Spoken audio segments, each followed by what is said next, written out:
Hi, everybody. I'm Misty Roberts, and I'm going to moderate this fantastic panel full of ladies.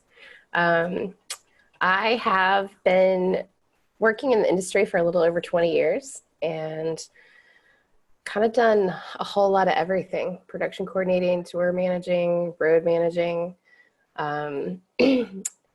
And I'm ready to get back out on the road again very soon. I'm starting to go stir crazy. I'm excited about this today because there are a lot of really, really great questions that these ladies are going to answer. So I would like to hand it over to each one of you guys to take just a minute or two and kind of tell us about yourself and where you come from and what your background is. Dana, do you want to start?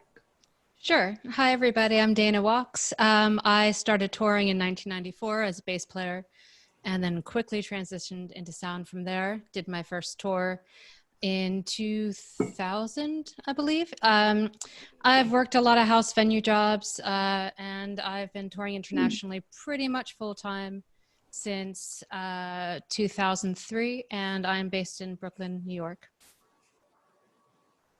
Cool. Tiff, do you want to tell us about yourself? I would love to. I live in St. Louis. I've lived here pretty much my whole life. I started in sound in early 2010 and got a full-time job doing monitors at the pageant in St. Louis in 2011. I've been between there and Delmar Hall for the last, what year is this? 10 years, I guess. And started touring. That's a great question. 2015. I sort of bounce around between I have the house gig all the time, and then I usually just have like one or two artists that I stick with. Cool. Do a couple of times a year. So, and I'm also on the board of SoundGirls.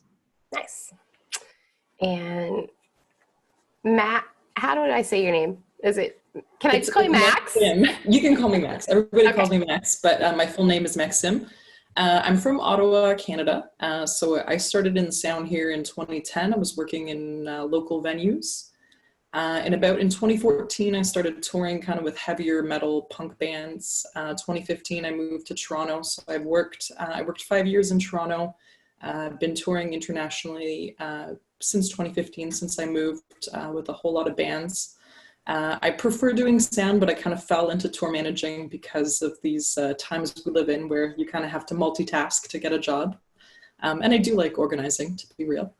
And yeah, I had a fun pandemic fact is I had just moved to LA 2 months ago, and now I'm right back in my childhood home in Ottawa, which is very exciting and very fun. But you know what? It's safe.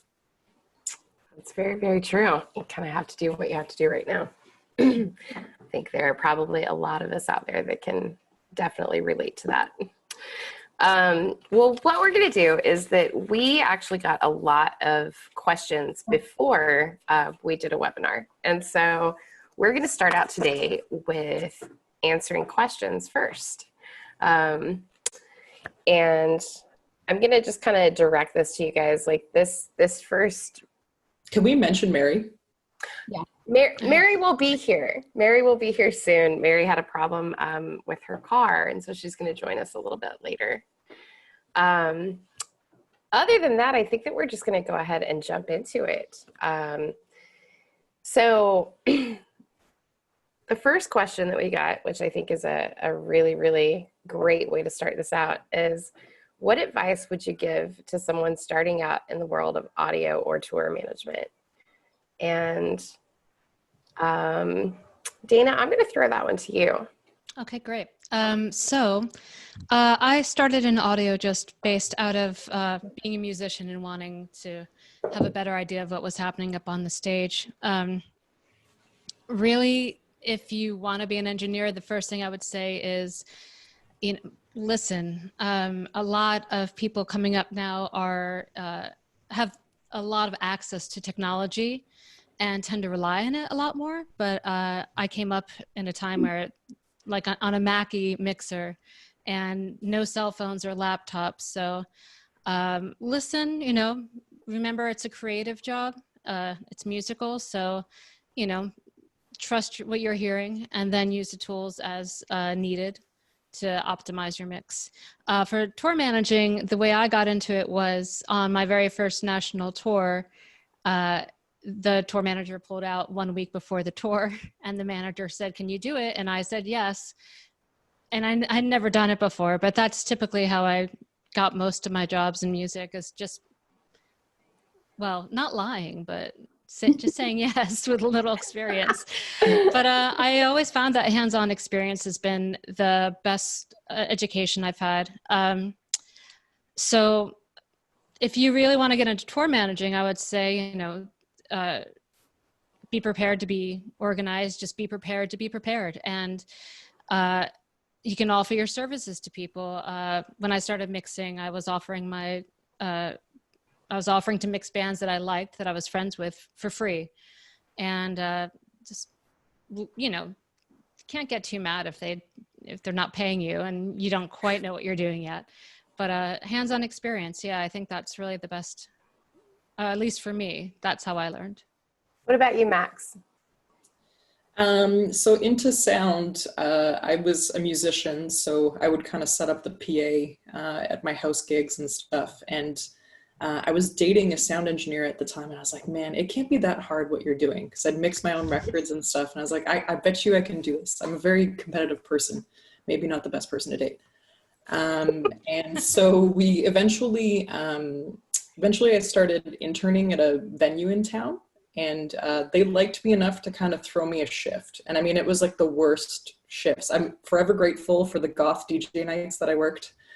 But I mean, it was always kind of the no other techs wanted them. And I mean, it was a good way to put my foot in the door, because you have to get along with everybody. And kind of like the owner would call me back and be like, oh, they liked working with you. They said you were really polite and stuff. So just kind of kept getting shifts, and just saying, as Dana said, saying yes to everything. So, a local band was like, do you want to come mix us at this experimental noise festival at a few towns over? I said, of course I do, so just being open to the possibility. And also just really, really networking all the time. Like when I got that first venue gig, I mean, it's only 10 years ago, but there really wasn't that many women in audio. There was no SoundGirls. And I will always remember the first time that a guest woman engineer came in, and I was just in awe of her. And I was like, I got to get your number, and she really helped me. So I think it's important to network in this business.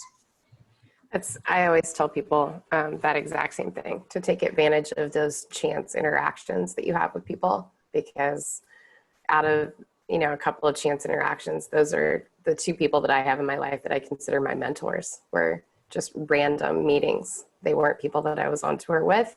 They were people that I met through a club. So I agree. The next question is, what do you guys consider to be the most important thing to know ahead of time about the management that you're working with? Tiff, do you want to take that one to start with? About the management that you're working with? Mm-hmm. I think it's really important to just open up a conversation with them early and find out what their expectations are. I've worked with some people who want numbers down to the penny, for instance, as you should, obviously. And some people who they're like, we kind of have a budget, but it's not really a big deal, and that, which blows my mind. But I think it's a matter of just finding out like what it is that they expect from you. Like, do they want nightly reports? Do they want weekly reports? Do they want, is it the kind of thing where like I can talk to the artist ahead of time? Because sometimes you can't. I've been on those tours. And it's just communication and expectations, I think. Dana, do you agree with that? Do you have anything else that pops out at you? As far as dealing with management? Yes. I mean, communication, as Tiff was saying, communication is just so important. You can't read minds. You're a tour manager, not a psychic. You just have to acclimate. Not everybody's going to work the same. So learning what priorities an manager has for their artist. And, maybe they want you to work on their budget worksheet that has a different layout than yours. but maybe you can work on yours at the same time and introduce yours to them, and, you know, get everybody on the same page as far as what to expect realistically. I would say from my past experience, I don't let managers try to force me to operate on an unrealistic budget. It all comes down to communication. You know, if you stand your ground, if something doesn't look right, make sure that you know what you're talking about so that you can, you know, come to some kind of resolution that's going to benefit the tour. I definitely agree with all of those things. I have definitely also worked with those managers that are like, oh, we don't really have a firm budget. I'm like, then I'm not sure how we're supposed to do this. Like, definitely. Oh, I would just say, like, on my own end, like, if I'm working with the management, I don't know, like, I will put it in an email, you know, what is the salary you're going to give me? You know, is it per diem per day? Are you doing half day travel days or whatever? Like, getting all that into writing and really hashing it out before the tour, because you might have an unpleasant surprise at the end when you're like, oh, well, I'm invoicing for, you know, 5,000 or whatever. Like, well, we don't pay full rate on travel days. And I might not have taken that job if I had, you know, done my homework ahead of time and actually kind of back and forth with them a lot. I also, if I don't know the management, I might kind of look into who else they work with. And if they, what the artist has coming up, you know, like if I'm committing to this baby artist for 3 weeks or whatever, is it going to take me through the year, you know? And I mean, this is something that the management, I think, should be open with you about what else they have coming up, and if they consider you for it, or if in Europe they use the cousin and you just won't get to go, you know? I've also found that those very beginning conversations really do shape, and you can learn a lot about the management in just a couple of emails, you know? If they're very unresponsive when it comes to trying to hire a tour manager and responding to emails, you're not going to get answers from them about things when you're actually out on the road. You know, they're going to show you their true colors very, very early on. So when they do that, pay attention to what they're showing you. And Mary just joined us. Hi, Mary. What's up? Before we move on to the next question, do you want to tell us a little bit about yourself? Oh, yeah, my name's Mary. I've been touring for about 16 years now, mainly as a tour manager, and then sometimes I'll do guitar backline tech, and I've also been known to do merchandise as well. I lived in LA for, I guess, the duration of that time, since 2004 till now. I went to school earlier in Boston for TV video production, and then didn't stick with that. Jumped into touring immediately when I came to LA. And one of my last tours was in the US and in Europe.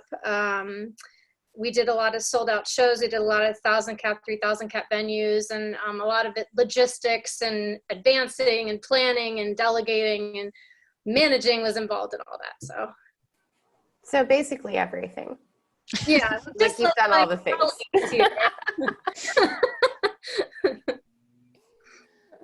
Well, welcome. We're glad that you made it. Yeah, thanks. So the next question is, and I think this is a really interesting, I'm not sure if I find it interesting the way it's phrased, or what would you say would be a good path into tour management for folks that don't have the technical skills to be a front of house or instrument tech? Now, I find that interesting because when I started tour managing, I had no inclination towards doing something technically related. Like, my path was, no, I want to tour manage. I don't necessarily, and like I said, maybe it's the way that it's phrased, that you only tour manage if you can't tech, which is kind of interesting. I mean, I also am very non-musical. I can't sing, I can't play instruments, I'm tone deaf, but I love music. So I knew that I had to find a way into this industry. So tour managing seemed like that right move for me. What do you guys think about that question, that are, you know, you are technically inclined? Has, like, what was the difference, like the the thing that made you go, okay, no, I want to do front of house and not tour manage, or I want to tour manage and not do something technical? Mary, why don't you hop on that one since you just joined us? And you kind of do it all. Yeah, although I will say I'm not as well schooled as Tiffany or Max with audio, but I'm learning, and I just love to be available to do what I can for a tour and a team. And for me, just like you, Missy, my first passion was tour management. But I think as my career developed, I kept on seeing this TM front of house combo deal. And that was just not something that I had the time, and I guess, I don't know, I just didn't feel I had the ability to learn audio because I thought it would take me off the road and I have to go to school for it and all that stuff. So I just tried to learn guitar teching and stuff so I could offer that as like a complement to tour managing. But I mean, I don't know. I love both those gigs, and I'm sure, you know, Tiffany and Max would say the same. They just bring different things to the table. I mean, in an ideal situation, you would rather just like to focus on one, but they bring a lot of different things to the table. Like guitar teching is challenging. It's very interactive with the band and with the crew, which I really love. And tour management is just like, I don't know, I love taking care of people. So they're just different things that provide, I don't know, fulfill different needs for me. What about you, Max? What do you say about that one?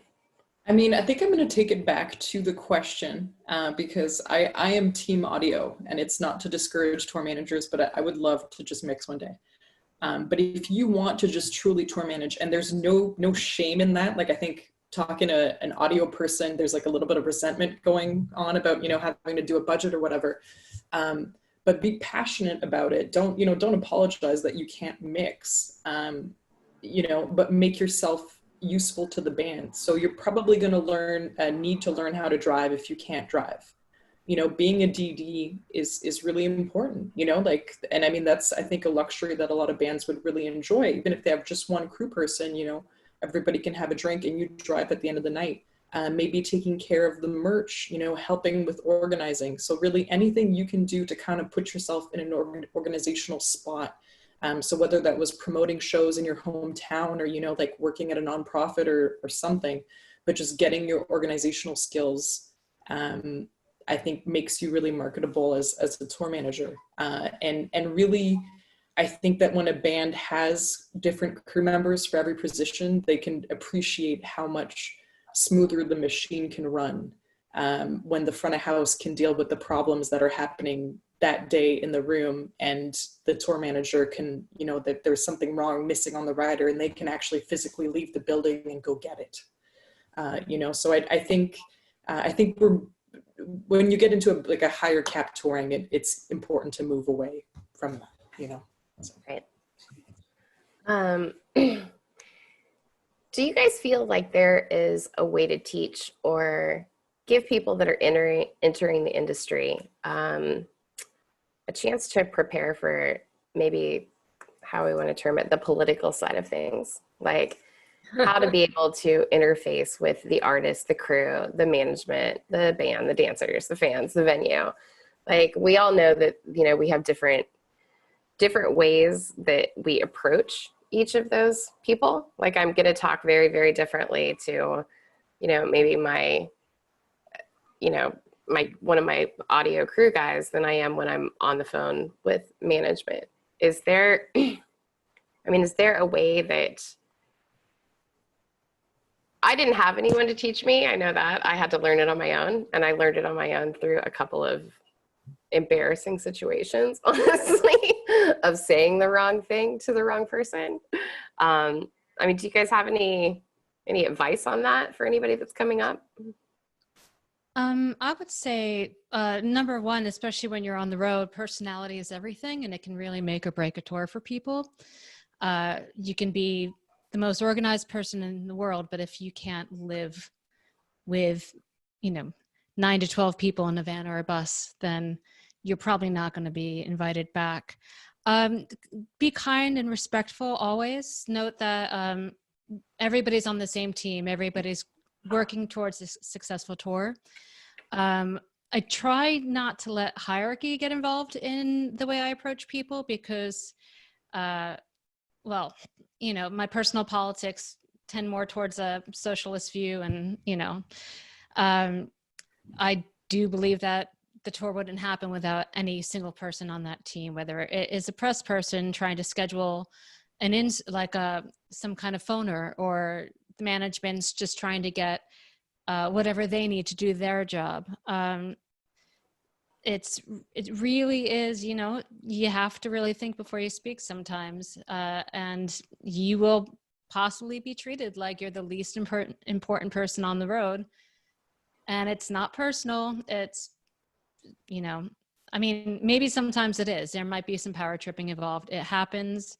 There's a lot of egos in the business, but if you keep your professionalism and keep a calm and kind personality, that's really the best way to approach anybody on the team. And that includes musicians, venue staff, promoters, everybody that's involved in the show that night, on the tour as a whole.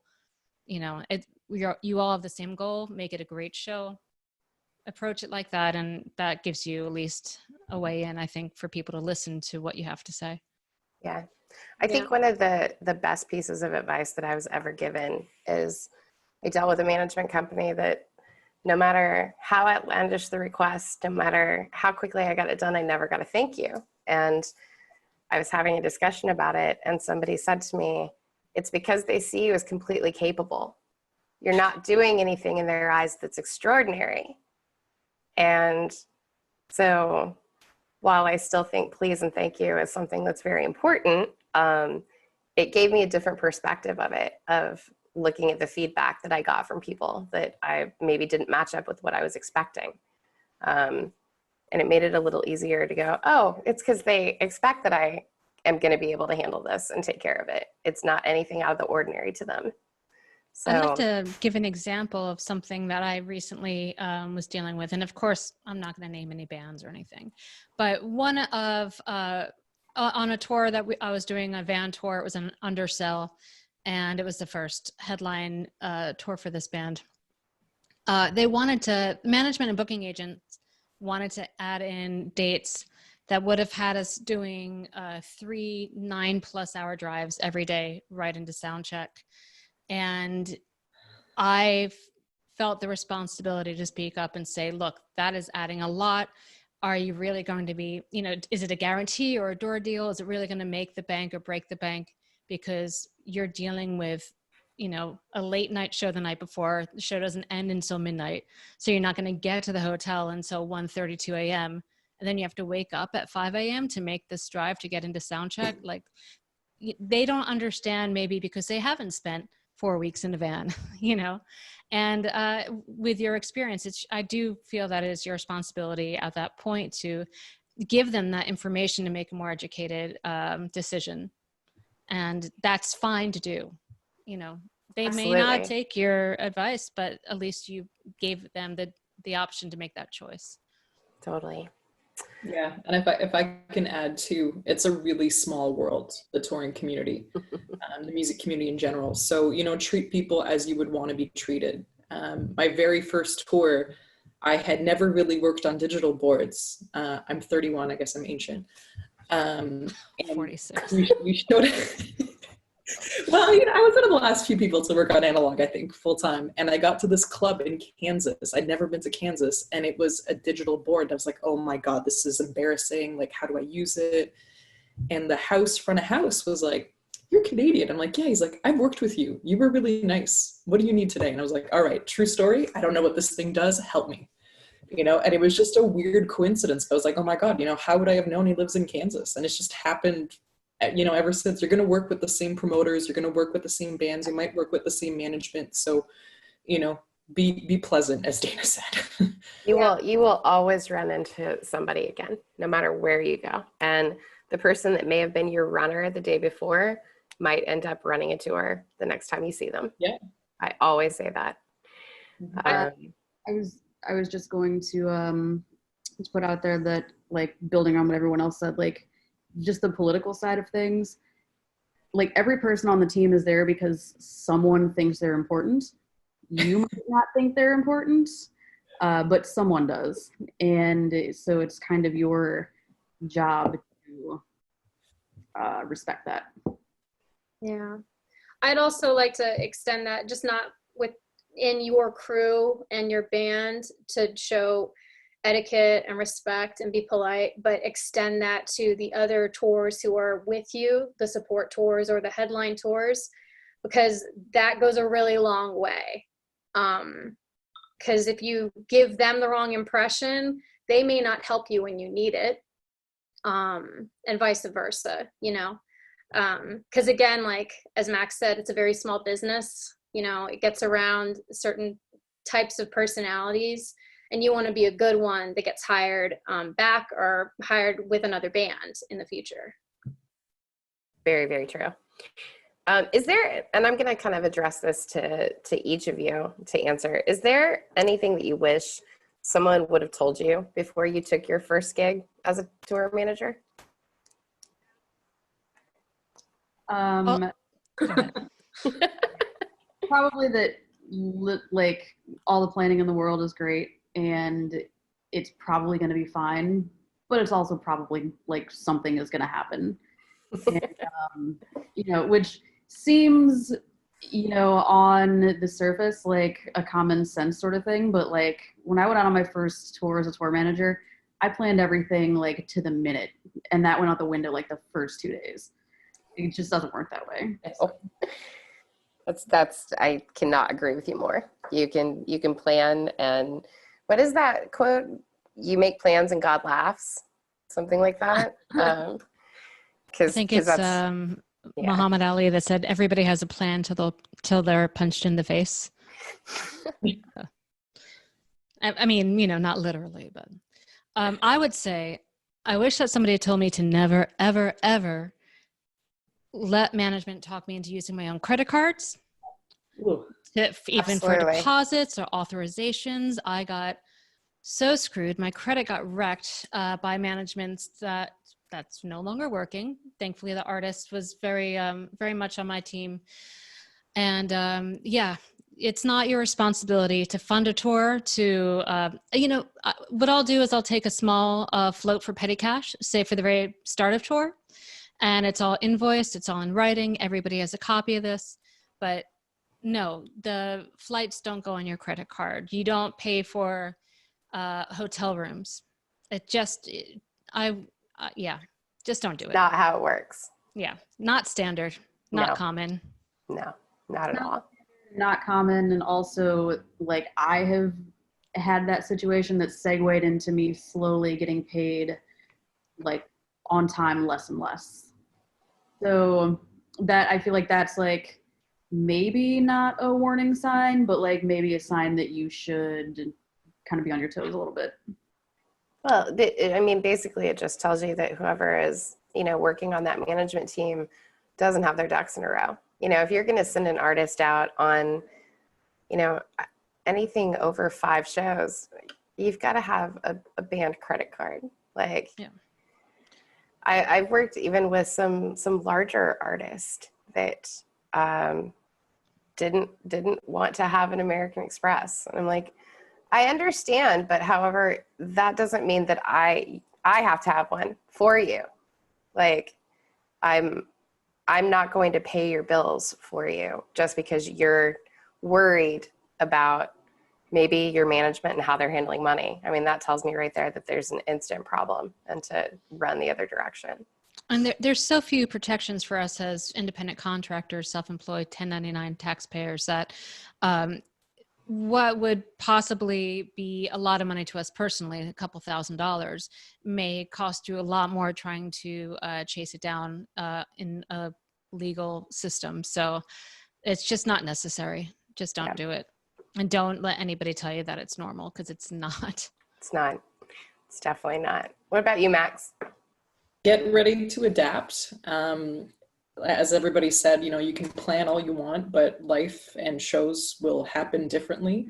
And I mean, ultimately, we're just there to make the show happen for people to have fun, you know, like sometimes it feels like the end of the world, like you get there, the writer's not, you know, whatever happened that day.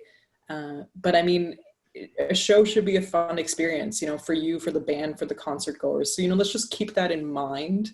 And, you know, if you happen to find yourself working for people that kind of forget that playing music for a living is great, maybe you want to find another band to work for, you know, like it's just really, as much as we're part of the vibe, the artist is part of the vibe as well.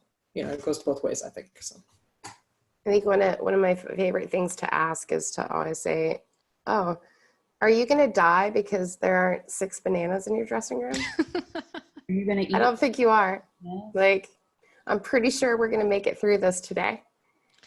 I forget who said this to me, but once it was a pretty stressful show day, and they made the point, listen, we're not curing cancer. You know, it puts everything into perspective. We're going to have a good time. You know, just make sure that you're not on stage during a dark stage and everything else is, you know, pretty casual. We're not we can make it happen. We're not doing brain surgery. We're not saving the world. You know, that's the only, because it is the Wild West out there sometimes, you know, make sure the stage is rigged properly, etc. That, you know, that's the only place where I would be like, okay, you know, we are making we can make these important calls. But yeah, I mean, we're in it it's a fun business, and going to a show should be fun for everybody. Yeah. What about you, Mary? I'd say, I mean, there's a few things that come to mind, but I think communication is key, and making sure that you know to communicate with your team, like never assuming everybody knows what's going on.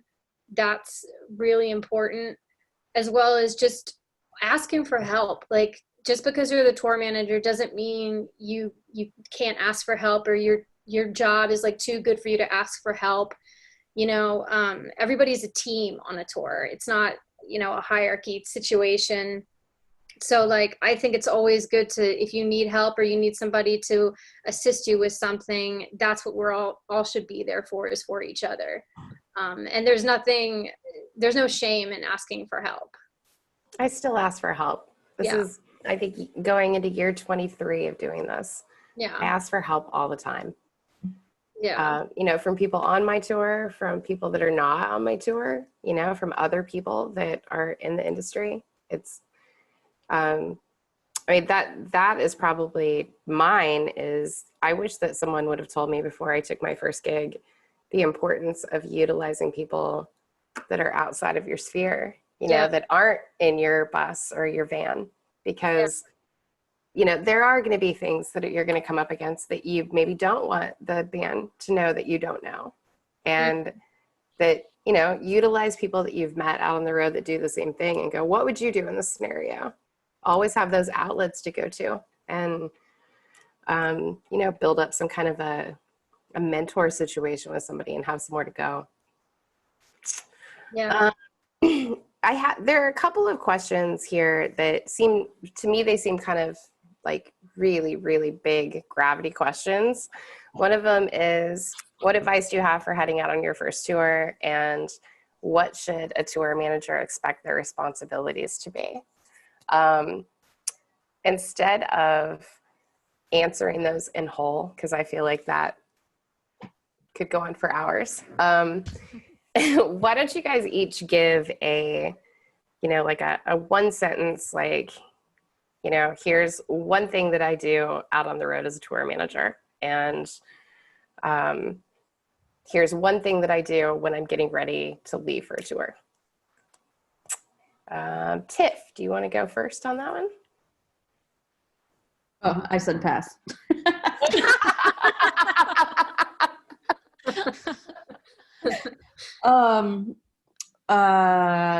Let's see.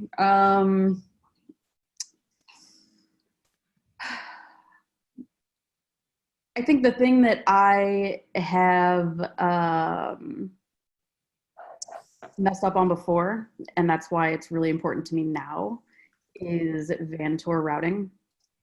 And just making sure that, because definitely been on a tour or two where like the routing was just not possible. Like the very last tour that I did before this whole situation happened, like had a show that was like, it was impossible to get to. So that became like a whole issue we had to deal with. So yeah, I'm always very clear about like what the routing is ahead of time. But then answer the question. I have completely forgotten what the question was, if I'm going to be honest. What should you expect what should a tour manager expect their responsibilities to be? And one piece of advice for heading out on your first tour. Yeah, get your routing straight. Yeah, that's a pretty good one. Pretty important. I would say for me personally, what got me into tour managing seriously was I was on a tour with a really bad tour manager, and I had no idea what was going on when I was needed. The tour book was it was a page. I strive to make everybody on the tour as self-sufficient as possible so that they don't ask me any questions. If they ask me a question that's in the tour book, I typically just shoot them a smarmy little look, and they, oh yeah, it's in Master Tour, yeah, of course. So yeah, just get all the information, and I'm talking about not just production times and travel times, but the closest coffee shop and the closest laundromat. Give them as much information as you would want on tour. Where's the closest record store in case there's time off? Stuff like that. Make your touring party as self-sufficient as possible so that it'll give you more time for you to do your job. That's a really good one. What about you, Max? Maybe what's like a make it or break it for the band. I don't mean like getting $1 million or something, but like small stuff that you can do to make their day better. So if you're working for people that like donuts or, like sometimes I'll try and get the promoter to bring some in or I know there's a great coffee shop on the ride out of the city and I'll just make sure we have 5 minutes to stop. Beyond organization, you're there as morale. And I mean, it's like on the road, it's basic, but I would say like food and alcohol, maybe other things if you work for certain bands are really kind of a comfort for people. So really like, yeah, like, your singer likes chicken, find the best chicken restaurant in LA, get them delivered, Yep. Completely agree. And like your first tour, if you're on a van tour, maybe have the van get checked out before you leave. Find out what the plan is if, the van dies, if there is a plan. Do you have AAA, things like that, Absolutely. What about you, Mary? Before a tour starts, like what I like to do is I've kind of come to this thing where I depending on the size of the tour, I'll just send out a letter to the crew and the band, and it'll just kind of outline a few things that the band expects or I expect, as far as like if we're on a tour bus, cleanliness, and just a couple basic rules that somehow some people tend to forget. Bathroom rules and such. So I'll do something like that. And it doesn't have to be long. It can just be short, but it can also just let people know like basically what to expect on a tour. I also just like to learn about the band, kind of going off of what Max said. Like I like to kind of get an understanding, like, what do they like to eat? Are they healthy eaters? Are they snacks? Do they like fast food? Are they good with long drives? Are they good with being like in a tour bus? Do they need like a day room on top of like a room in the venue? That kind of thing. So just questions. Gotcha. Dana brought up Master Tour, and I just want to ask all of you guys, is Master Tour the tool that all of you use to, communicate? Yes. Yeah. For the most part, I'll use Master Tour, but sometimes a band doesn't want to spend $50 for the one admin for the month, and then I'll do Google Calendar because it does refresh automatically. Everybody has access to it. It's pretty easy to drop in locations that when you touch it on your phone, you get a map. Has anybody ever used anything else that they would recommend other than Master Tour? So I haven't fully used it, but I had an artist that I worked for go on, what is it called? Artist Management. Oh, I did Artist Live. see that the other day, actually. And that seems to kind of be competing. Personally, I write off my master tour suggestion or subscription in my taxes, so that's what I use. But I've also done a lot of, especially when you start to go overseas, using WhatsApp a lot. yes, WhatsApp and Slack are two that are really, really popular as well.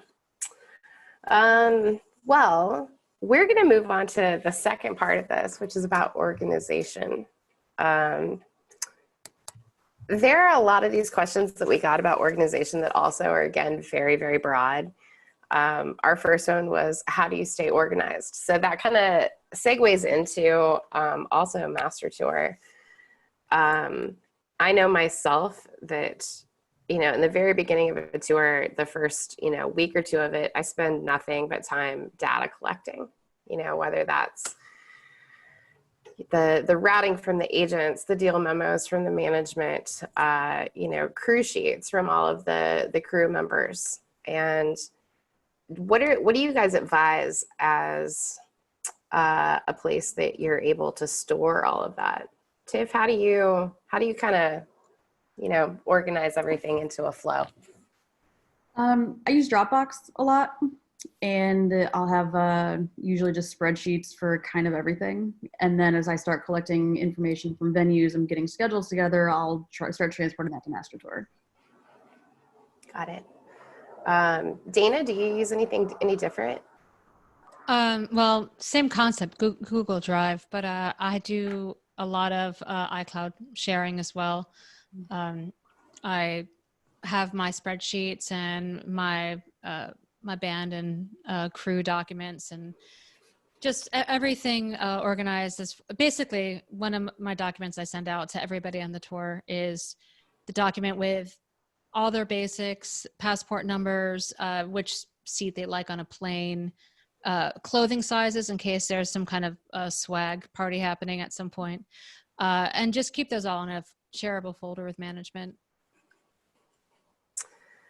Max, what part of tour managing do you find the most difficult?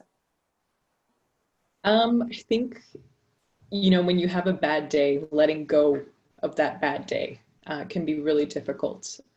So making time for yourself and maybe just accepting that, no, we're not superhumans, because you will take kind of that bad day into the next show and just kind of create more trouble for yourself. And also, I would say kind of figuring out what the band needs, what's a deal breaker, sometimes people won't be direct with you. Or other times, like you'll check in with the band, like people I haven't met, before the tour, and they tell me we need a bottle of tequila every night. I'm like, okay, that's reasonable. There's 3 of you. It's reasonable for some people. And then all through all my advances, I'm like, I need the bottle of tequila. I fought tooth and nail, and I show up day 1 and they're like, oh no, actually, well, he's sober now and she just wants 2 shots. So now I know for the future that I didn't need to harass all those venues to try and give me $50 for a bottle of tequila. It just comes with the experience. But Mary, what about you? What do you find the most difficult? Keeping everybody happy. It just can't be done. No. Some people, they're a little more sensitive with what amenities they have on the road, and some people aren't. Some people, it's like sleep driven.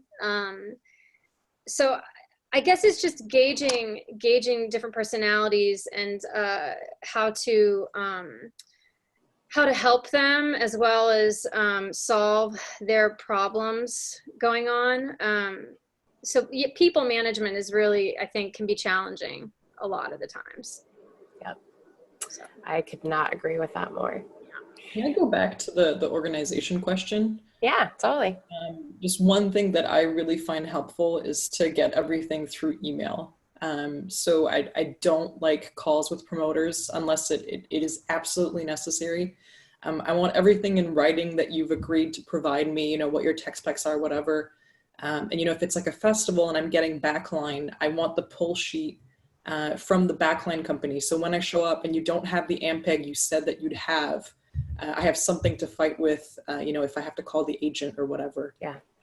Because when you told me on the phone that you'd have an Ampeg, I don't have I mean, I guess I could record it, but that just seems very creepy and unnecessary. And illegal in a lot of states. Yeah. I'd add to the organization and say I use Google Drive just like Dana.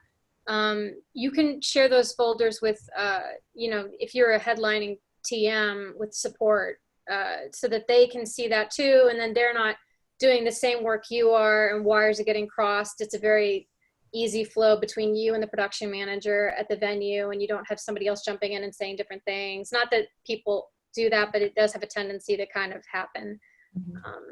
But yeah. Yeah. I feel like things have definitely changed a lot since I started, because we very much used to hoard our information. I guess we all felt a lot like if we held the information, we held the power. Mm-hmm. And now I'm all about anything that I advance is in, you know, a shared folder for whoever needs it. Like the more information that people are armed with, the less that they have to complain about.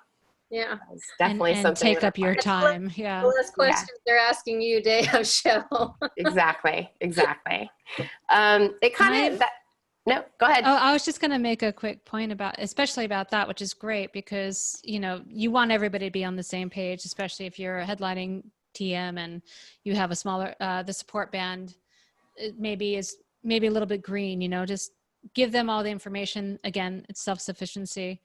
Yeah. And I guess my only input about the worst thing, what was the question about the worst thing about tour managing, the hardest part of tour managing? What part of tour managing do you find the most difficult? Right. So I have a hard time, you have to have patience, but it's so hard when you're emailing promoters over and over again, trying to get an advance done.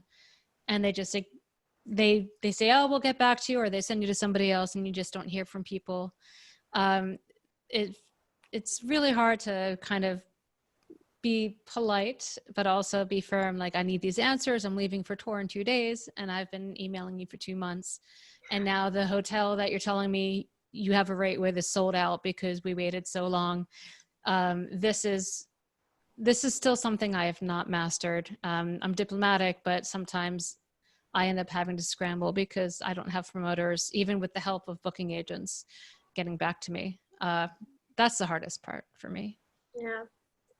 I'd also like to add guest list. Oh, yeah. All of us. And the local merch. Yeah.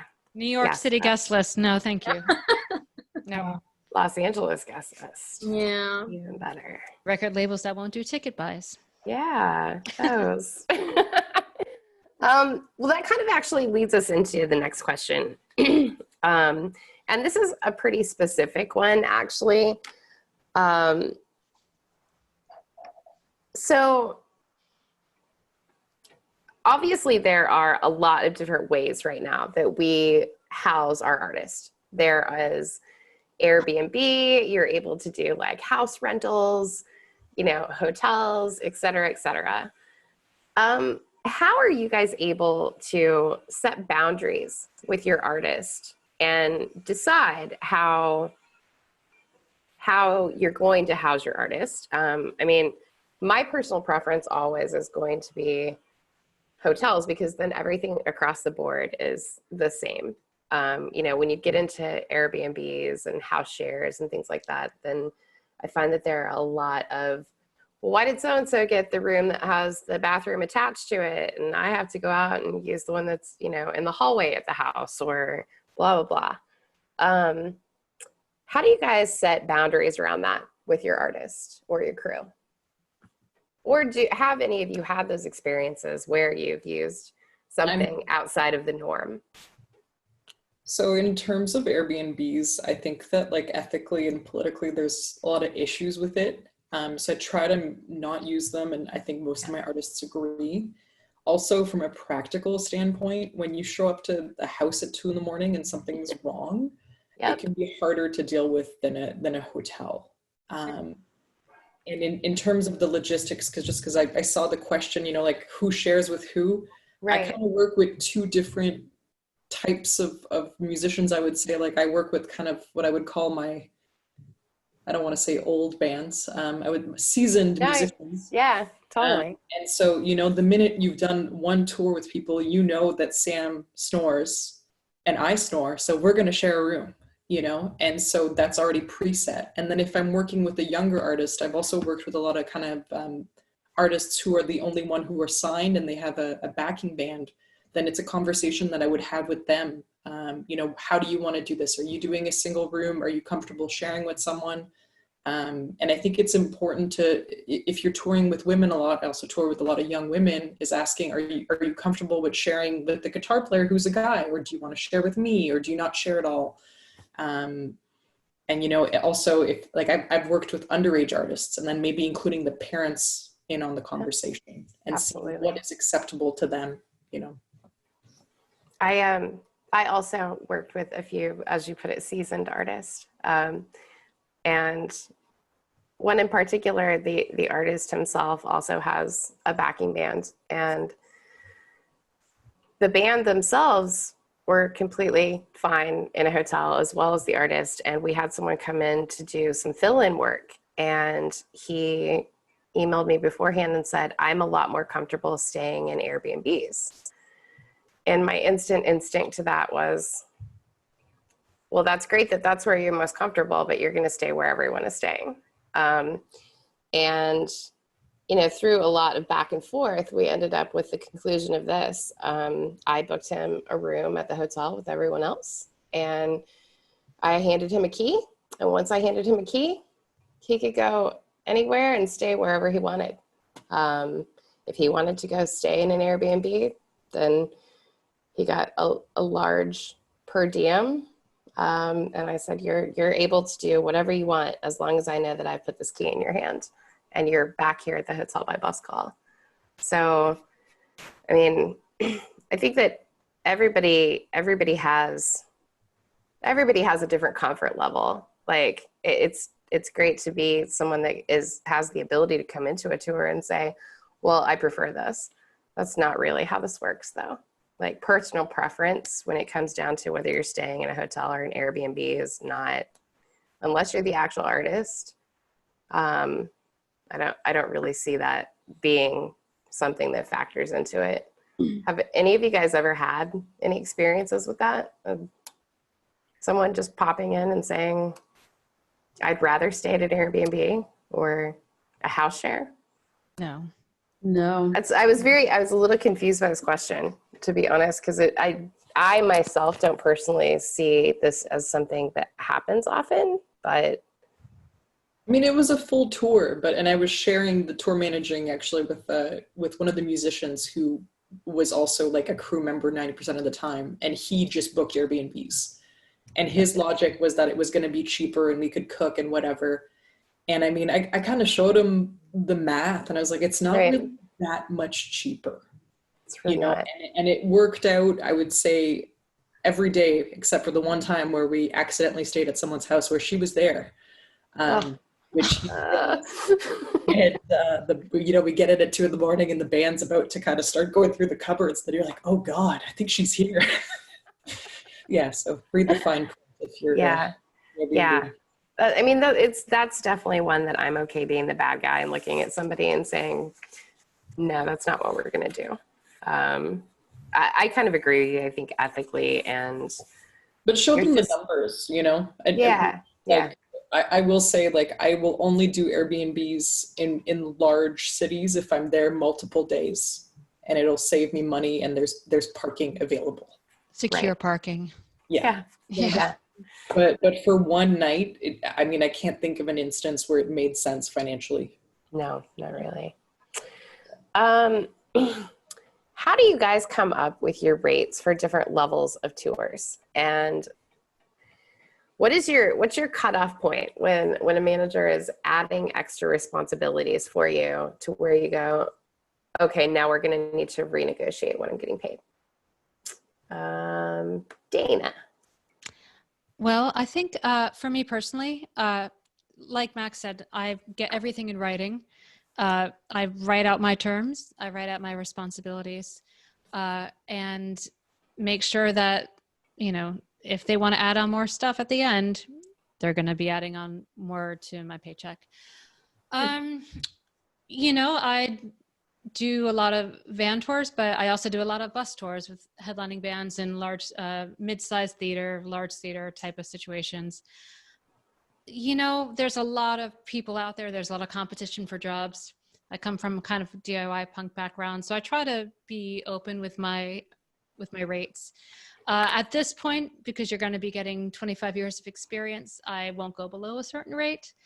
I have to be honest, I don't know what anybody else makes in this industry. It's kind of, it always feels kind of uncouth to say, like, well, how much are you making? The only kind of guidance I get is if a manager passes me a budget that they made that has somebody else's fee in there, you know, and I know what I make. And especially if you're doing a tour, you know what the band's income is and what their overhead is.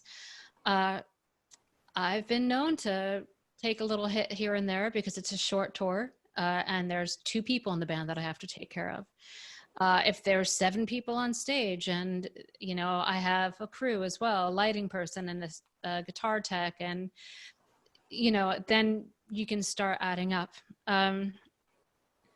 I think that if you're just starting out, maybe like the base pay of what you're getting for doing sound or working as a stage manager at a house venue in your city, maybe you add on a little bit onto that because you're going to be away from home. Make sure you account for per diems and travel days, and also make sure that you account for this is a 24/7 job. So you're not just working 8 hours, you're working 15 most days. Take all that into account, and as you grow more experience and you meet more people in the industry, and if you feel comfortable asking what they make, go and do that. But I've never really discussed actual numbers with people. I would also say, you know, make sure that you feel valued for your time. I do charge for pre-production, and I have a little formula that I use, which is essentially 1 day's rate for every week of tour that I advance.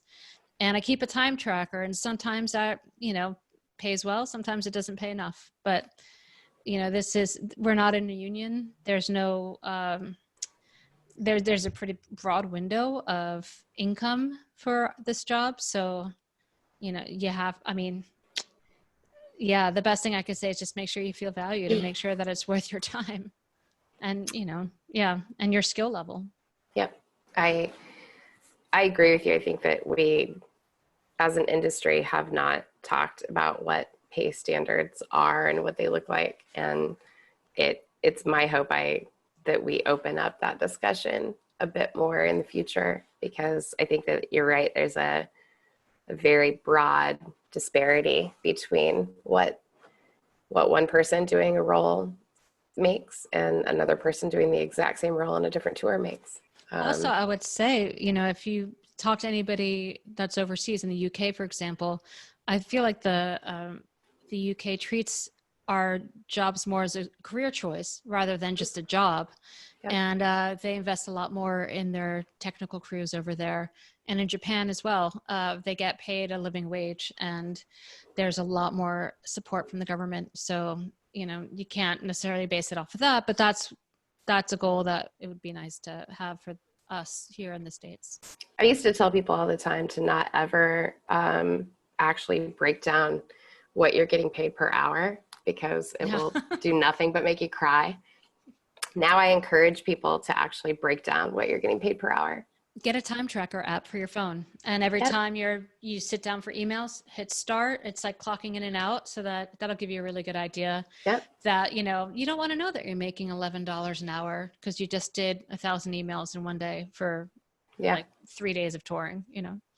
I mean, it's important to talk to your peers. And I was fortunate enough when I moved to Toronto, that's kind of when I really got my start touring, is that I ended up meeting a lot of techs, and I started hosting these like tech social nights. And a lot of us kind of came up together as touring techs. So we were just kind of always very open about our rate. And then knowing that, you know, this guy who I think I'm, you know, skill level wise matched with is making this amount per day means that I should probably charge this amount per day. I'm also always really open with people that if they're filling in with me, you're going to get what I'm getting, and I will tell you what the rate is ahead of time if you're interested. Breaking into the industry rate-wise, I'm going to disagree a little bit with the living wage thing because you can't buy the experience you're going to get on your first tour, unfortunately. My first tour I did for like pennies, and the band still owes me 2 weeks pay. I will never get that, but you couldn't, like, what I learned you can't pay for. But be aware of where you're at with your experience. So, you know, like for 1 or 2 tours, I think if you can swing it financially to make less than what you make at home, it's a resume builder and it'll get you out there. But then you have to start pricing yourself out of that, you know, $100 a day, $150 a day kind of type of tech. But, you know, you can kind of see the range of budgets if you're a member on BobNet, which is a crew finding website that's maybe a little more American centric, but there are European versions. Dana, you answered this, that you do charge for pre-production Yes. in advance work, and that you have a formula that you work that out on. Do the other 3 of you, do you have a way that you figure out what you're getting paid for pre-pro? I do the exact same thing. It's usually 1 day per week of tour. Yep. And that's worked out well for me in the past. Same. What about you, Mary? I usually do 1 week salary for advance work, which breaks down to about a month and change, which is about how far out you usually advance, if not a little more. Yep. What about you, Max? I try to do a day a week as well.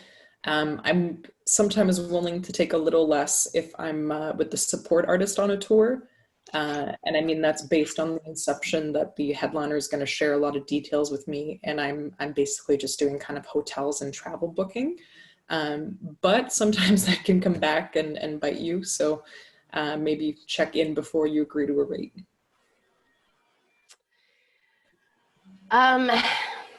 This one is I feel like this is a loaded question, so be ready, guys.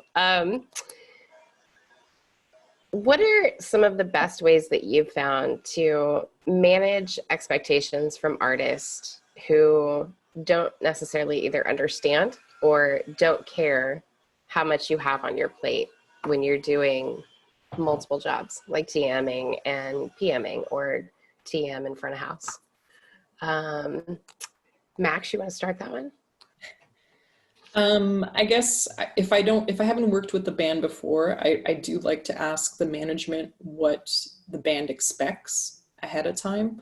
And if I can, I like to talk to the previous tour manager, if that's at all possible. Sometimes it's not, but you know, it's a small industry. So sometimes you can do a little digging and you know, you might be able to find out that this band is difficult and you might not want to work with them. That's something that you'll get with experience.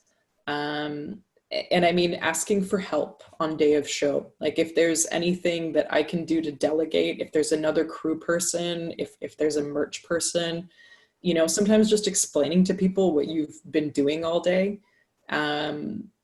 makes them want to help you. And I think I'm fortunate enough that most people that I work for now know, like, I'm not sitting, I mean, we all sit on Instagram, but you know, like it helps me to have an hour in the van to answer emails and not just drive 6 hours.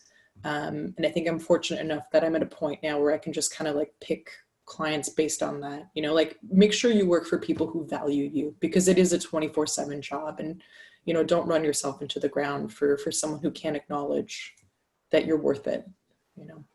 Yeah, absolutely. Dana, what do you think about that one? Is there a way that you manage expectations with artists that just don't get it? Yes. I say, yes, I'll start on it right away. And then they go away And that gives me some time to figure out if it's doable or not. And then, you know, and then you just, you do it or you don't do it. And if you absolutely can't do it, if it's something ridiculous, like they need this certain brand of papaya from Nepal or something in the middle of Arizona, you know, you put in the effort. If it doesn't happen, you say you tried, and you hope that they're an adult and can understand. And more likely than anything, they'll move on and forget about it in like by the next morning. Oh, yeah. But yeah, I mean, I always put in the effort to try to make people happy and get them what they need. You know, we have to assume that they absolutely 100% need it. And, you know, you just do your best. But I always start by saying, yes. I always start by saying, I'll check on that. Yeah, I definitely, well, that's good. That's better. I don't say yes, because then, you know, I don't want it to set that expectation that absolutely it'll happen. So I go, yeah, I'll check on it for you. Yeah. I'll get back to you. Yeah. And then they walk 90% away. 90% of the time means no, because they'll forget 5 minutes later anyways. So. Exactly. Yeah. Tiff, I have one for you. Do you feel that wearing more than one hat on a gig takes your focus away from being able to do sound? Yes, absolutely, 100%. Usually mixing the show is the best part of my day. I've been on tours but on like at least one tour where I was pretty done with the tour managing part of it. Because going back to the last question, sometimes it's not about the artist needing something. Sometimes it's just about them wanting to see you doing something for them. Yep. Specifically. And I was on one of those tours where it literally didn't matter what I did, if I did it, if I didn't do it, etc. I spent most of my time figuring out whether or not I could fulfill interesting, complicated requests so that someone felt like I was doing my job for them. But then I would get to the show and I would be like, this is fantastic. But what usually wound up suffering for me was things like mic placement, you know, like not being it, like having to run around and do something before the show and not being able to get back to the stage to check it out because they wanted to go right on time, you know, which is, you know, fine. Like I want to go right on time too. I want this day to be cool, you know? But, you know, just having a good sound check for me instead of a good sound check for them, which in theory should be both. Yeah, like definitely tour managing. I mean, you can do both efficiently and effectively as long as everybody is cooperating. Yeah. Make that happen. Right. Max, what do you think about that? Yeah, I mean, it does take the fun away from audio, I would say. But I mean, I did one gig where I just tour managed. Apologies to the tour managers, but I was like, my God, this is great. I can go make after show food plates. I can order food. I'm there to like, it was catering. It was going to close before the band was done. You know, I can order food. I can run after stuff. I'm not mixing. I don't need to really care if the guitar string gets broken because there's a tech on stage. Like it was great. Yeah, I mean, it is tough to do both. And I think that, you know, hopefully you're working for artists who realize that sometimes there are compromises that have to be made when somebody's doing two jobs. Yeah, it's definitely a struggle to get people to understand that you can't clone yourself. You know, you can't be in two places at once. You can't be at front of house and you know, getting the after show food at the same time, you know. But you can tell the house front of house to go get it for you. Sure can. Dana, you seem to me like an exceptionally organized human, like the time tracker and spreadsheets and things like that. Do you find it more of a challenge getting things done when you have to have those dual hats, or have you somehow figured out this perfect formula of, you know, spreadsheets of time management somehow? I mean, there's no perfect science to it, for sure. I've only become so organized because I'm so afraid of dropping one little detail that could make or break a night. you find what works for you. And also, listen, I've been on tour for 25 years and I'm still learning, and every tour is going to be different because you're with a different artist. You know, everybody has different expectations and priorities. You know, you just have to, for me, the best thing that I've ever done was just learn how to breathe, learn how to prioritize, learn what's most important for, you know, down the chain, and, you know, take things one thing at a time. You can't do two things at a time, one thing at a time. If I have to take a break from sound check to turn in the guest list, I'll tell the band to play a song so I can hear what it sounds like. And then I'll get on my phone and under the desk and send off the guest list. And listen, most of the mixing we have to do when you're dealing with bigger venues, especially, is, you know, the venue's going to change so much. I do so much of my mixing the first song once the audience is in there anyway. But yeah, there's no formula. There's just one thing at a time. You know, I have a note app. I take constant notes of things that need to happen. I put them in the calendar. They need to happen by this day. And I make sure everything's checked off. One of the things about doing both jobs, because you don't have the set to do your accounting, for example, I make sure I don't go to bed until all my accounting for the day is done in the hotel room. It means less sleep, but I know that it's done and we have basically the next day to look forward to, and it's almost like a fresh start every day. Yeah, I also follow suit with that. I have a couple of things that by the end of the day, they have to be checked off my list, or I'm going to stay awake and I'm going to finish them. It is a 24/7 job. Like, there's just Yeah. no way around it. You have to be available to everybody all the time. I don't take my phone into the shower with me, and that's my only time that I'm really, you know, not available to anybody. But really, you have to, if you want to take both these jobs, you have to commit to, and full time is, you know, 15, 18-hour days. And, you know, there's no breaks. That's the reality of it. You know, it's not pretty. You also need to work for people that are organized enough that, you know, you're just basically assisting them. Like, I mean, this was a bizarre scenario, but the whole 24/7 thing, I had a medical emergency on tour, and the band member who had the accident, he had a hernia. He almost drove himself to the hospital.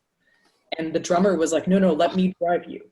And they never called me. I was in another room with the merch person. And like, I woke up to a text at 8 a.m. like, oh, we're at the hospital. I'm like, what? Why didn't you guys call? That's why I'm here. And they're like, no, we can handle this. I was like, you know what? You guys are freaking great. Like, congrats. I was going to say, more power to them. That's fantastic. Don't ever drive yourself to the hospital, guys. Yeah, Please, no. by yourself. Yeah. I mean, we've all definitely had those days where nothing seems to fall into place right. You know, you walk in and just from the moment that you walk in, things go wrong. Mary, what's the first thing that you find that you would be able to sacrifice in terms of time when you're having a day like that? What are some of the things that you're just like, you know what, no one's going to die if that part doesn't happen today? Probably just, oh God, I mean, I guess it just depends, like if we have like little powwows or meetings, or if I'm not present to, you know, do like a full sweep of everybody, make sure everybody has what they need before a show, or, you know, get water straight to the bus or ice the bus midday or something like that. Like the little things that make the day a little bit better, you know, those can be sacrificed if, say, you don't have anybody else to do them for you and your runner's out getting something done for you, so they can't help you, and it's all on you to either answer an email or tend to your artist or the band, or, you know, see why sound check's being delayed, and those are more of a priority than just like the little things you do throughout the day to make everybody else feel comfortable. They'll make it one day without the bus being iced in the middle of the day. Yeah. Max, what about you? Is there anything that pops into your head? Answering emails that are not urgent, it's not going to happen. I always tell people to call or text me if it's important. Like, if it's management, please don't email me. Just call me, tell me you need to add a name to the guest list, just so I see it right away. Right. And then I'm getting, hi, Amy, getting these texts, And then as front of house, I think I'm fortunate enough right now that I feel confident enough in my mixing skills that if my sound check personally suffers at front of house, I know I can catch up in the first song. I need to make sure that the band is fed, and I need to make sure that the band is happy with monitors if I'm not running monitors. So I think that's important. If you're in a situation where you're just doing front of house and there's a monitor person, if things are not going well and you have 10 minutes left to check, you got to get on stage. Because ultimately the band is going to be more grateful that they can hear their vocals. I mean, obviously they want the audience to have a great show as well, but I know that I can deliver that in the first song. But yeah, are people fed, and do the monitors work? Very, very important things. I agree.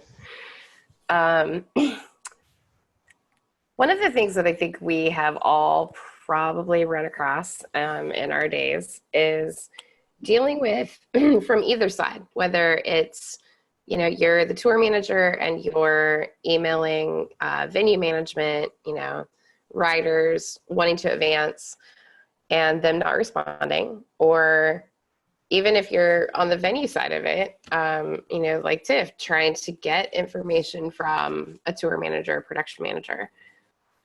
Does anybody have a best practice that they use to be firm and get the point across that, hey, this needs to happen now, outside of having the booking agent, send an email threatening someone?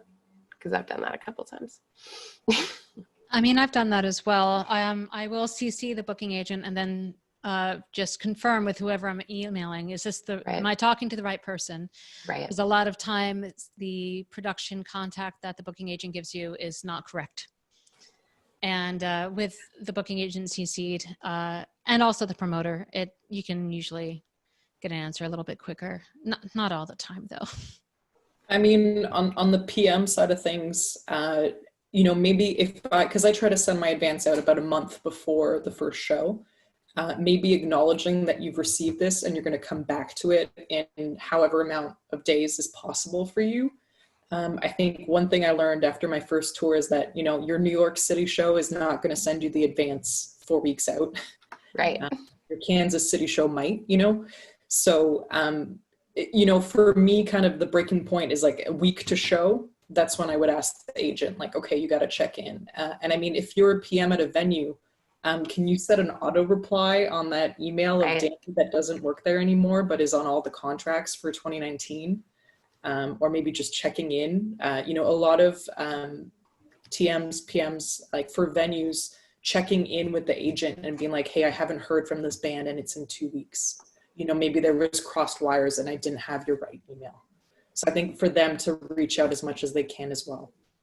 I would add, as a tour manager, if it is really getting down to the wire, I absolutely always let the production manager know what day the first day of my tour is, or the day that I'm traveling to meet the band, for example, just so that they understand, listen, we're going to be on the road. It's going to be harder to be in constant touch at this point. So, it is, we are getting down to the wire on it. And yeah.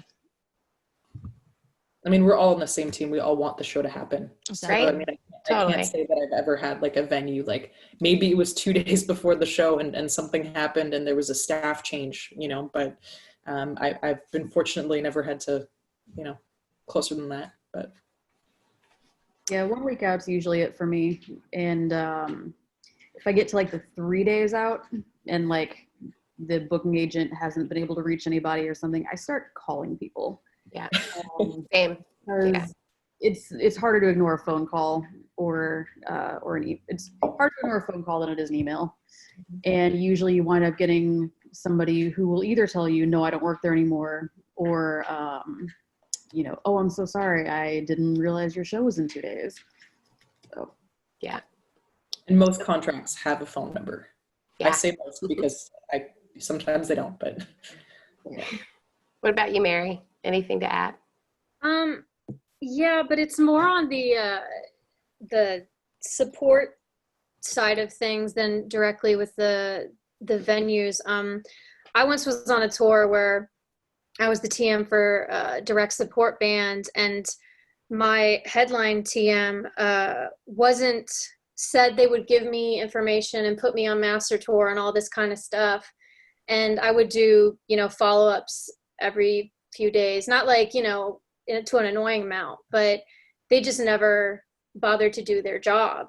And it was about 2 weeks out, and I had no information. I had no access to the master tour. I had no information, and I was trying to be respectful as a direct support tour manager. And they kind of forced my hand, and I had to get management involved. And I just did the advancing directly through with the venues, because they also hadn't heard from this person either. And that was a really awkward situation to be in, where, it's really important to do your due diligence with advancing and getting everything out. But being, in the position where you're kind of letting a certain leader, take control of it, and that they don't even do their job, that's really frightening. So.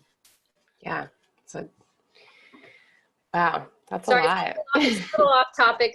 No, it actually, that's definitely, very important to address, because you're not always going to be the headlining band. And, it sounds to me like that person obviously was the greatest procrastinator in the world, and they can't expect you to procrastinate just because they are, Yeah. And trying to ride that fine line of respect is also very, very important. Yeah. So I think you handled it really well. Yeah. Well, we're going to move into the third phase of this, which is just, it's kind of a random mix of miscellaneous questions. And I'm really excited about this question, and I have been this entire time, because I think it's going to have the most fun answers. I want each one of you to take a second and tell us about what the craziest thing that has ever happened to you when you were tour managing a tour. And Dana, do you want to start out? Yes, I'm going to try to make this as short as possible, but it's a multi-day event. So basically it really harkens to like how to be prepared for not being prepared at all. Let's say it's 2006. I'm in a Sprinter van for the first time. Bandigo's just starting up. So get a Sprinter van, and on Easter Sunday in Seattle, the day you're supposed to go over the border for your show in Vancouver, you get a flat tire. And the roadside assistance, which came pretty quickly, has no idea what a Sprinter van is, destroys the hubcap of your Sprinter van, has to get it towed to Sears, where they can't get a part for the next couple days because it's Easter Sunday. And you have to rent a car to get over the border, but nothing's open because, again, it's Easter Sunday. So you have to go to the airport, rent a minivan, leave a whole bunch of stuff in the hotel in Seattle, just bring equipment, get up to Vancouver. We made it for doors, and then had a great show. The next day, we'd have to come back to Seattle, get over to the Sprinter van, pack everything up, caravan to the airport to return the rental vehicle, and then we start our cross-country drive to Minneapolis. So van tours, typical routing to get across the country, Seattle to Minneapolis, 90 east or west. It's a long drive. Mid-April, and we hit a freak snowstorm in Wyoming that closed down the highway. We got, it was the scariest driving I've ever done in my life. I mean, complete whiteout. I had a semi in front of me, just driving in its tracks. We see a Motel 6 sign in the distance. We get there, get the last room. As we're checking in, the power goes out of the hotel. We stay because there's no place else to go. The next day we wake up, no power still. There's about 2.5 feet of snow. The highway's closed. We were sent to a community center for the day because they had lights and bologna sandwiches. And at this point, we realized we're probably going to miss the Minneapolis show. We get to another hotel in the neighborhood that has power. And as a tour manager, what I did was I just stayed up and I called the sheriff's office once an hour to see if the highway had opened up. Around 5 a.m., it opened up. I woke everybody up. We got in the van. We drove 24 hours straight made it to the Chicago show literally at doors when everybody was walking in. And that was about a 3.5-day experience. So it's a butterfly effect, and there's no way you could ever imagine that one thing would lead to the other. But yeah, it was wild. And I'm really pleased that the artists, they just went with the flow. There was no divas. There was nobody panicking. We all just kind of said, okay, this is what we have on our plate. Let's figure out how to eat it. With your hands, clearly. Yeah. It was wild. Wow. All right. Max, you're up next. What do you got? I mean, I was flying to Indonesia to mix a show. I was flying from Toronto and the band was flying from Seattle. And I wasn't even the tour manager, quote, not on paper. And I got a call when I landed in Japan that they didn't have the right immigration paperwork and they didn't know if they were going to make it. So that was pretty exciting to me, knowing that I was halfway across the world with possibly no work to do in a country that I'd never been. And then, always call it a paid vacation. Paid vacation. They made it. I mixed the show. Who knew that there was more than one airport in Kiev, Ukraine? I did not. And our local handler did not either. So when you show up to an airport and your flight isn't on the flight board, it might be because you're at the wrong airport. On the day that you have to fly to Russia, day of show. We made it. So. Yeah. All right. Tiff, what do you got? Most of the crazy stuff that's happened to me has not been like positively crazy, so I just try to put it out of my head. Yeah, I understand that deeply. I'm trying to think of a good, like an entertaining story, but they're all just sort of traumatic. So I worked for an artist who did like, just generally like a lot of like fly dates and festivals and stuff, but like really back to back. So we had a week where I think we started in Miami, and then the next day we were in like Boston, but like not Boston, like 2 hours outside of Boston. And then we had to come back and fly to Costa Rica and then fly. Right. And then we did the thing in Costa Rica, and then we flew from there, like back to upstate New York and then across the country to Seattle. And this was all in like 4 days or something. Nothing like super crazy, but just like, I just hated my life. Yeah, but outside of our industry, there are probably very few people that can say that, for a 5-day span, they've literally flown either coast to coast or up and down every single day. We are some of the few people in the world that can be like, aside from flight attendants, obviously, they can be like, oh yeah, no, that's normal.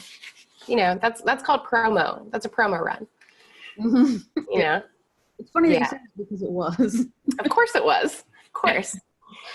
I as well have one of those complete weeks where it was back and forth from coast to coast. And then the end of it ended up being management decided that it would be really brilliant to schedule a couple of private shows at the end of it. So then we went from LA to Vegas back and forth every day.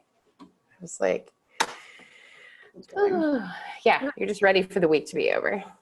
Yeah. All right, Mary, what do you got? Well, this past fall, I was with a band and we did a show in San Francisco, and then, normal day, had our loadout. Bus driver gets back to the tour bus and it won't start.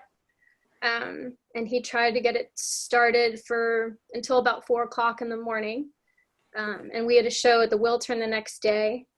So my production manager, being the lovely gem that he is, he was able to talk to the bus service who had come at this point and said that they couldn't fix the engine problem, and got the guy who came out to take our trailer and drive all the way down from San Fran to LA with it for $500. And then luckily our direct support band, who we were very nice to, and thank God we were, they were able to take me, the production manager, crew, and our artist down on their tour bus to LA. And then we had to fly the rest of the crew that night from San Francisco to LA. And we were probably maybe 3 hours late to the show. Did the show, it was great. It was a big sellout show. And then we had to figure out a way to get the trailer now to a hotel. And we had to call another tow service at the end of the night to do that. But yeah, that was a crazy day. It's always amazing to me the power of that, being kind to the people around you on tour and what they will do for you when you need them to. Yeah. I mean, I have been one of those people that has slept on a bus that, you know, another bus is broken down and on the side of the highway, and at 5 a.m. you stop and pick up 11 new passengers on your bus, and you've got 25 people rolling into the venue off this bus. But it's also amazing to me how the positions and contorted ways that people can sleep in really random places on a bus or in a van when you get that many people. I got my bus accident though. Yeah. Been there too. Yeah. This next question also is another one that I am really intrigued to hear your answers on. Because even after as long as I've been in this industry, I still have those moments of like, light bulb. When was the last pro tip moment that really stood out to you as a tour manager? Something that you saw someone else doing and just went, whoa, how have I never known this? Or how did I never think of that? And I'm going to give you all, I'm going to just keep babbling for about 20 seconds and think about it. Does anybody want to start that one? Oh, yes, I've got one. Light bulb. And this is not always possible, and I think it's done such amazing, it's been such a great thing to do if you can. It's great for tour morale and just breaking up the day. I wasn't tour managing, but I was front of house for an artist that, as a joke, had puppies on their rider. And then it made me think, how great would it be to like get some shelter puppies backstage after sound check, and then the shelters can put like leaflets on the merch table, maybe talking about pets that can be adopted, and then, you know, people get to hang out with dogs and get some tour stress relief. And Absolutely. I mean, it was just something, it was talked about. And then the last tour I was on for the majority of last year, the tour manager on that tour actually implemented it. Yeah. We had dogs after sound check, and it was so much fun. It's starting to be a really, really common thing. And there is nothing to me like walking into a room and seeing, you know, just a gruff, seasoned, older Brody laying on the floor with puppy dogs running all over him. You know, it's usually me, actually. Me too. I always get in there. There's nothing that a little bit of puppy breath and playing with them cannot heal. It's an outside influence, yeah. And completely.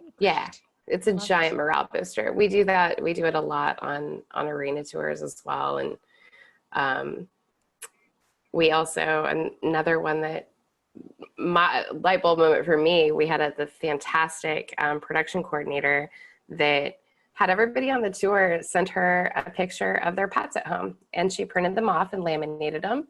And every day in the morning, she would have the runners hang them up on the wall so that everybody, when they came in, got to see their pet every day, and they got to see other people's pets. And it was a huge conversation starter, and the crew started to get to know each other better because they'd stand in front of the wall and go, "That one's mine," you know, just like it was, you know, their children. So that's a really good one, Dana. I hope that it starts to be something that everyone does, and it gets those dogs adopted. Yeah, and also a day out of the shelter even. So I'm just a huge dog freak. So but also it's something, a little bit of bringing the community in as well to the show. And I mean, that's the beautiful part of touring, is that you get to travel. So talking and acting with the local, you know, scene and culture is always my favorite part of the day. Yeah, totally. All right, who's up next? Max. Oh, okay, it's me now.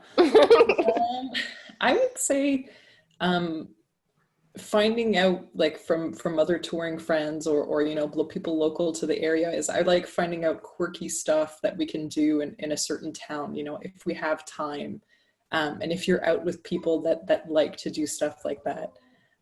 You know, like if you're in St. Louis and you go to the City Museum and you can leave your van parked at Tiffany's venue so it doesn't get robbed. I was like, don't park your van at the museum, don't do that. But you know, it's just a good morale booster, I think, to do stuff as a group.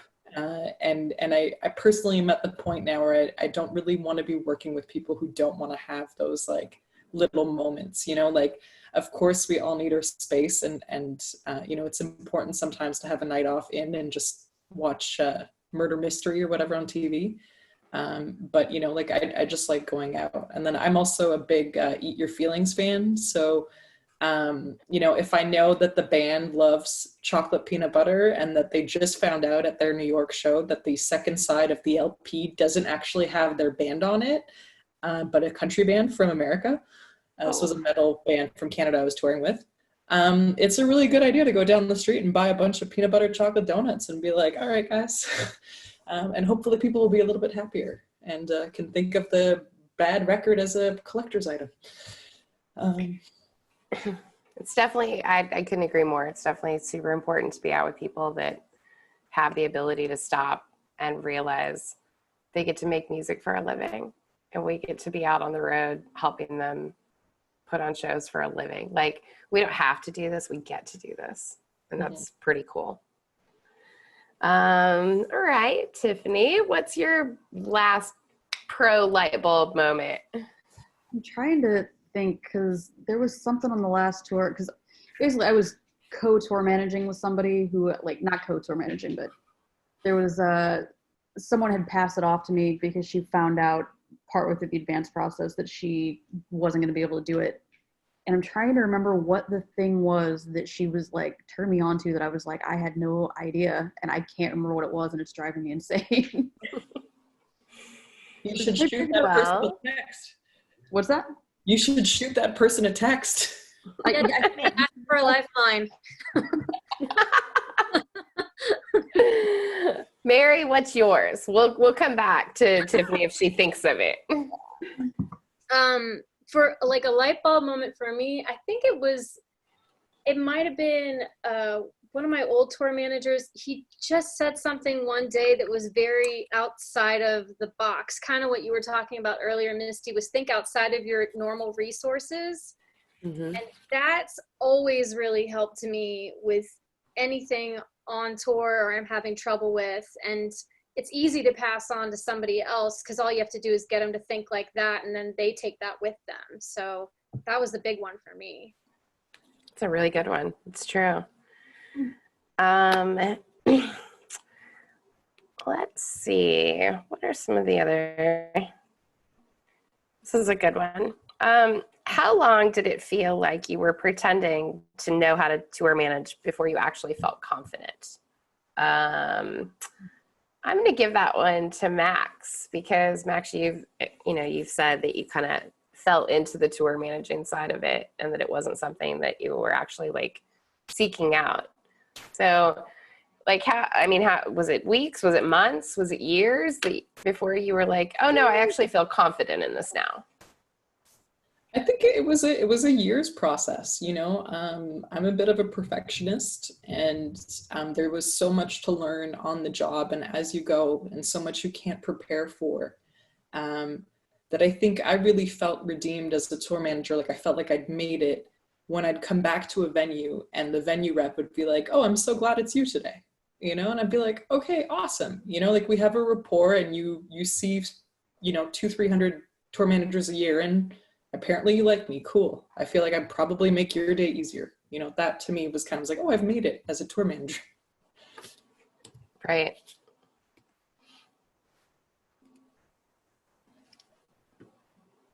Somebody else should answer. That's a good answer. Yeah. Go ahead. No, you Tiffins. Oh, me. Mary and I have toured together, and nicknames. I think for me, I felt like I was faking it as a sound engineer for a way longer time than I felt like I was faking it as a tour manager. And I think that has a lot to do with just the fact that when I started tour managing, I was tour managing and doing front of house. It was like a bus tour, and there were so many people where I was just sort of responsible for everything all the time, for just like 24/7, obviously like you do. But it was sort of a position where like I was not only tour manager, I was also everyone's sort of mom and brain. And I got immersed in it so quickly that it just kind of felt like after the first 2 weeks, felt like I had always been doing it my entire life, because that tour felt like my entire life. But yeah, so I felt like I was faking it as a sound engineer for like still probably. But tour managing was a little easier. I mean, what's the phrase? You gotta fake it till you make it. Mm-hmm. Let's say you made it. So, I mean, everybody seems to be doing okay. So, I mean, I also think that there's something that comes in. You don't have to be confident in absolutely everything. It is okay to say, I don't know. I find that there's a power in saying, I don't know the answer to that, but I'll go find out for you. I definitely am. I guess I'm past those days of trying to pretend like I know everything out there, because I don't. There's no possible way anybody's going to know everything always, And like I said, I find a big power these days in looking at somebody on the crew and being like, I actually don't know that, and I'm going to find out, but it's going to take me a minute, so I'll get back to you. And I think that there's an inherent confidence that comes in that as well, that comes through, that, people can look at you and go, well, she's not going to fake it and give me some bullshit answer. She's going to find out the real answer. Some of the other questions that we have they're very COVID-19 related, kind of leading into how things are going to change. And, we all kind of talked a little bit before this about how speculating on a lot of things right now is pretty dangerous, actually. So we're going to try to keep this as high level without getting into nitty-gritty details as possible. One of the questions was what happens next in our industry, and I was actually I got to be a member in an industry-wide town hall a couple of weeks ago that took place on Zoom that had a lot of different people from a lot of different backgrounds. It had, arena backgrounds. It had Dana Franks from NEVA, which is the National Independent Venue Association, was part of it.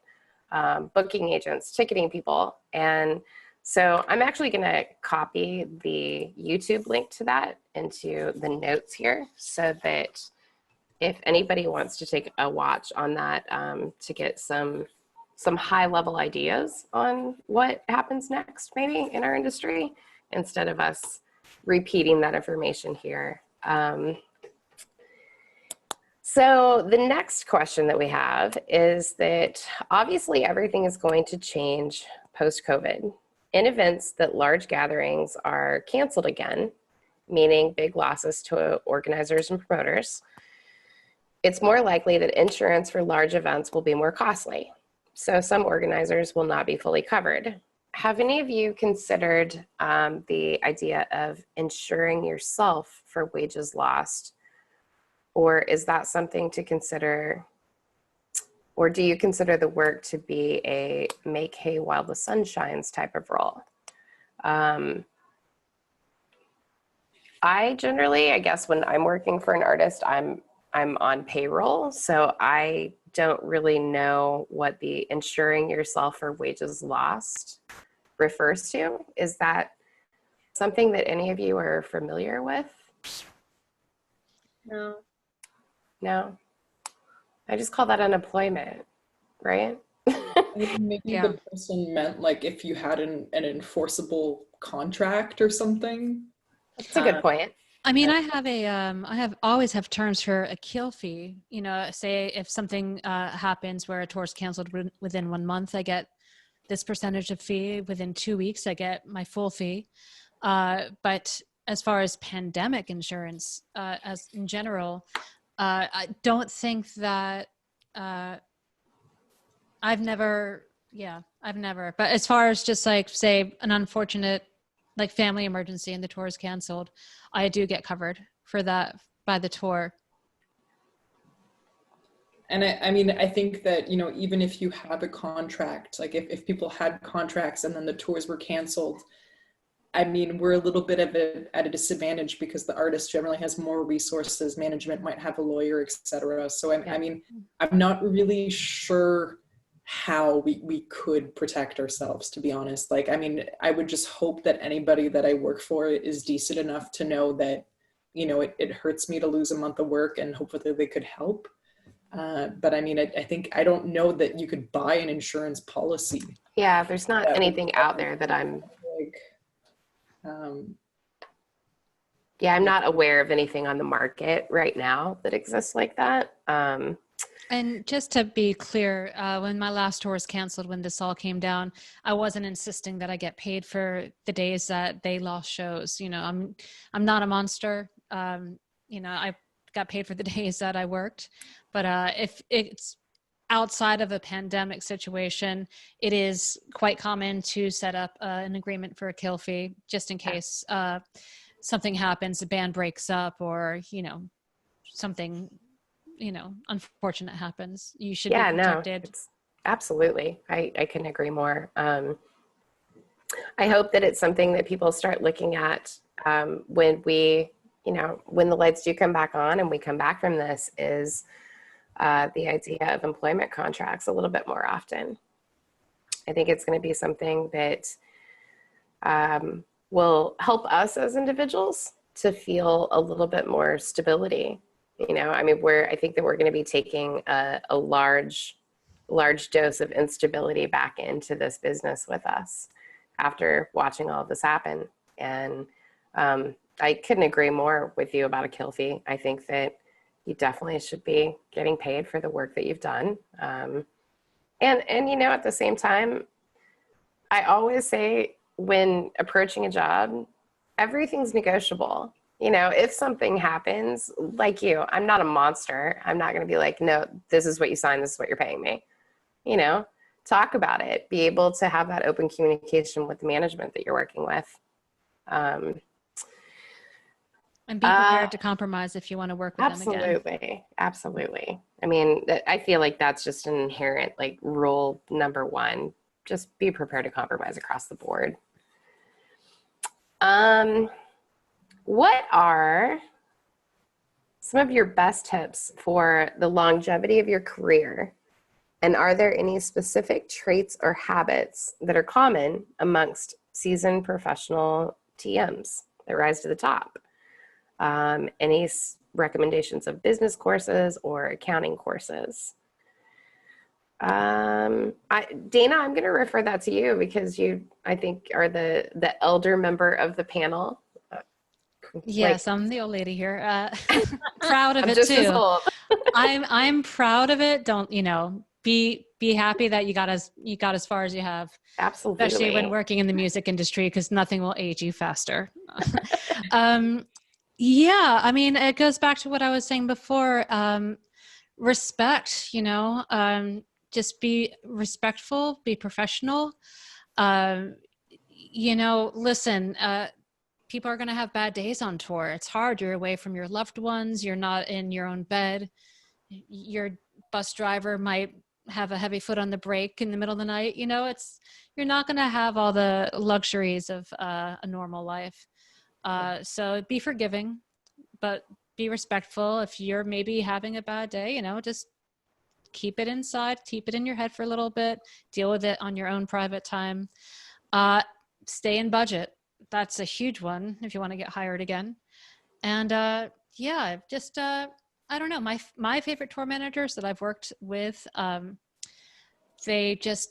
never had to ask them a question. You know, the job was done. They were intuitive, and you get that with experience. It's not necessarily something that everybody has a talent for right away. I've still am learning a lot of what it means to be a good tour manager, and yeah, I mean, just you know, I'm really grateful that I've gotten to work with so many amazing, kind people who are just, you know how to treat a person. You know, there's a lot of egos in the business, and when you get lucky, those are the people that you remember, and if you're that person for somebody, they'll remember you.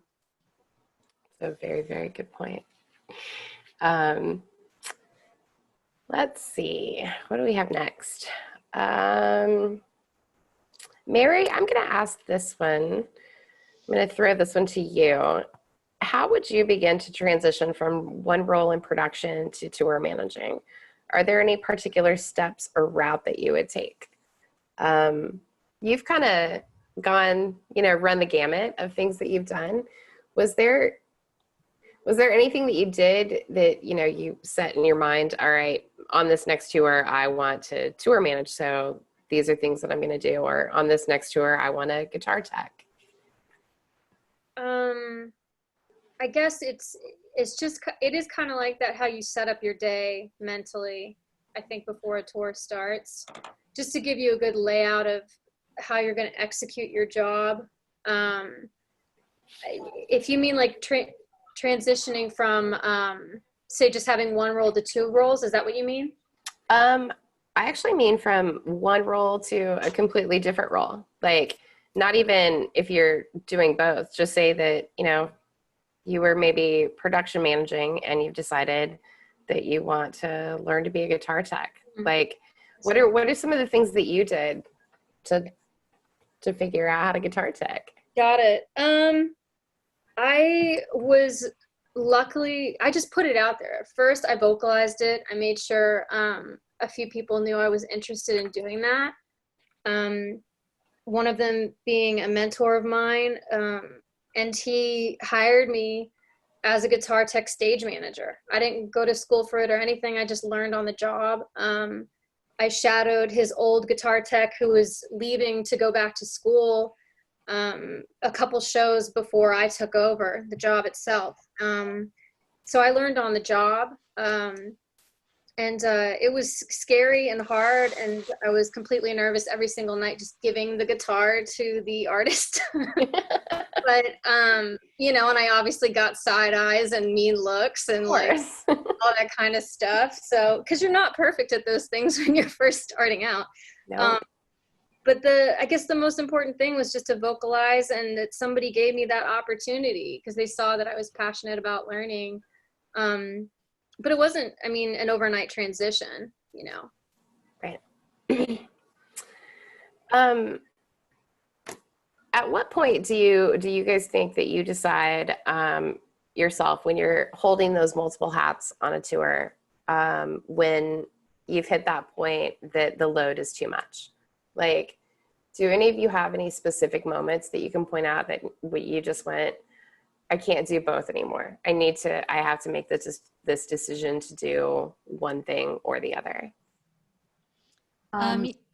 Sorry, go ahead, Tiff.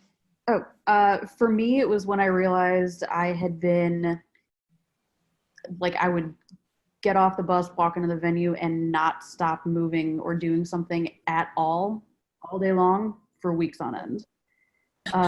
It was, and like, it seems crazy, but it was literally just like there was no break. Right. Like, I have a Fitbit and it tracks my sleep, and I did a tour where I got an average of 2 hours of sleep a night. And that was when I checked it, I looked at it, and I was like, you know, it's probably time to like talk to management about having this person. And we could not come to that agreement, so they found someone else to come in and, you know, do my job, which was fine. It was time. Yeah, we've all been there. We've all been there. Well, and then that guy came in and still doesn't do the job. So, like, it doesn't matter. So.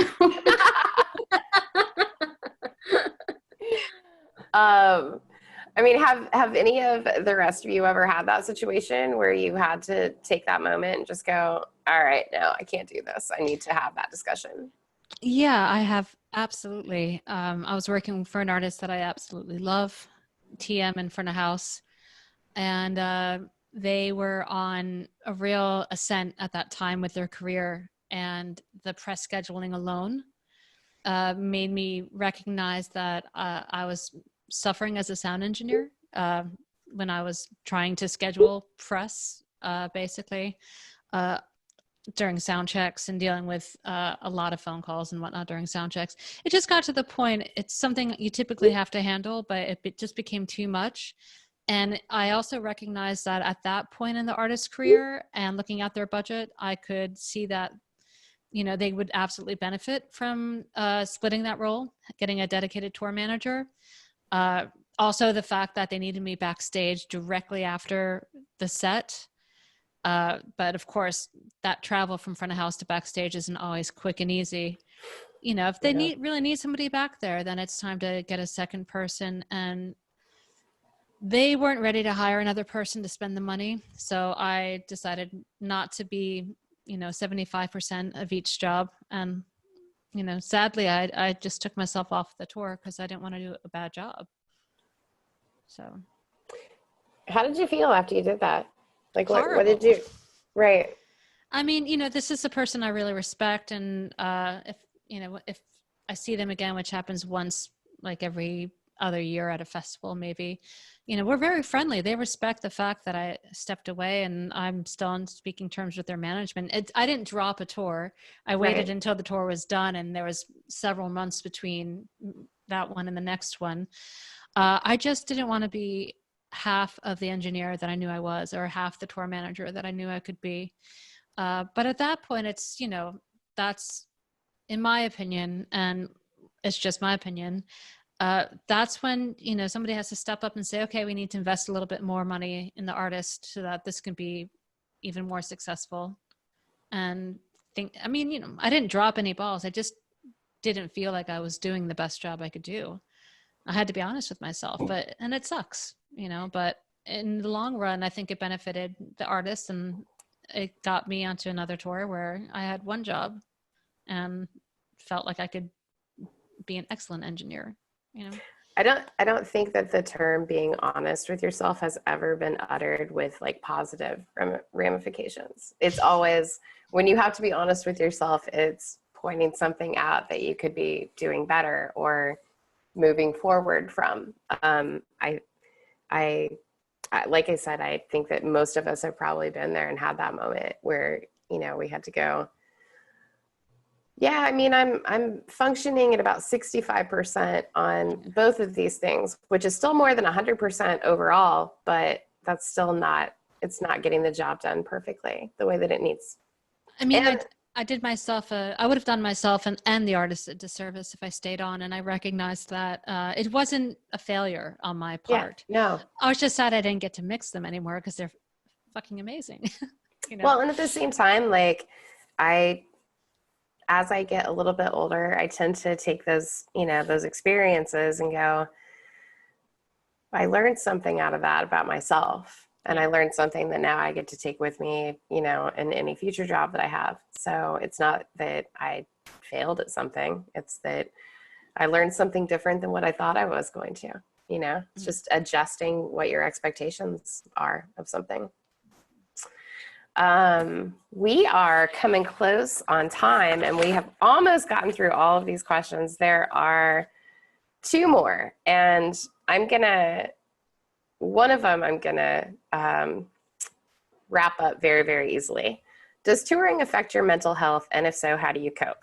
Absolutely. Nobody in the world can say, no, I'm totally great out there. Everyone's gonna have a moment, always.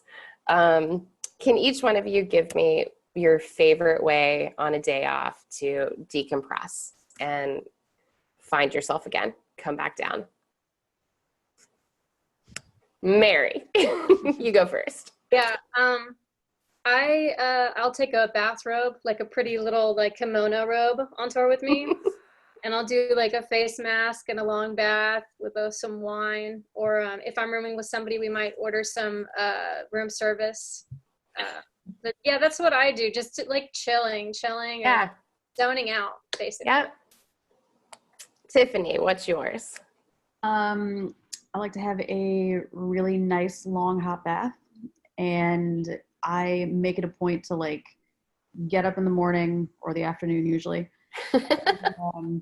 I'll make it a point to sleep in, go and like find some nice coffee and have like a really good meal. And that sort of like kind of resets me a little bit. And then nice long hot bath, movie, bed.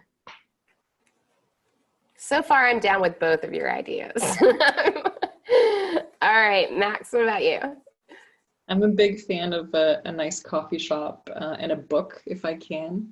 Yeah. I also think that it's important to kind of stay in touch with people outside of the tour. So, a day off is a good day to call people back home or other friends. And kind of take your head out of the tour maybe for the day. You can kind of tell them how shitty the show in Boston was, but then, maybe like talk about your favorite TV show for 10 minutes or whatever, and just kind of realize that, we're so into the tour and we're in it, but there is a whole world outside. Yep. So just remembering myself of that. Totally agree with that. And Dana, what about you? If I know I have a day off coming up, I will save my per diems and I will spend as much money as I can on sushi, on sake, and movie theaters are really fun. I love to go to the cinema on a day off because it really, like, you have to turn off your phone.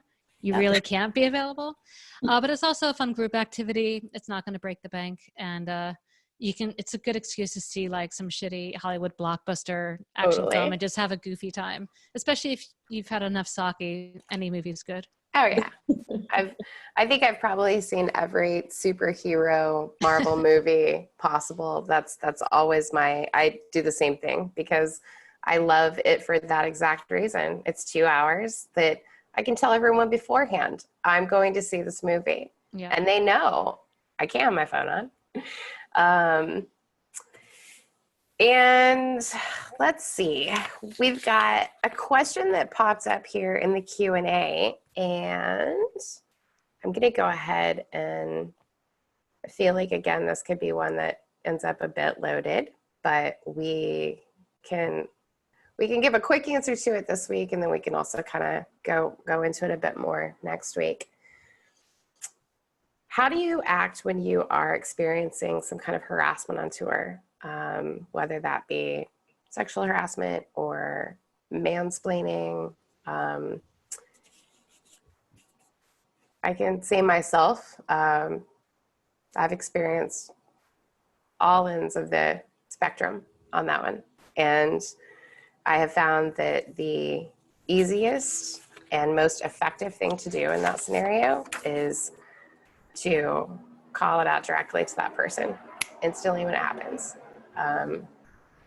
I am not always the most liked person on tour because of that. I've definitely done tours that, I've been referred to as, the frigid bitch in the office, which is fine with me. Like I said, I've run all ends of the gamut on that one, from mansplaining to, actual just demeaning sexual harassment. Do any of you have a go-to when you're experiencing something like that you have actually found that has worked and been effective?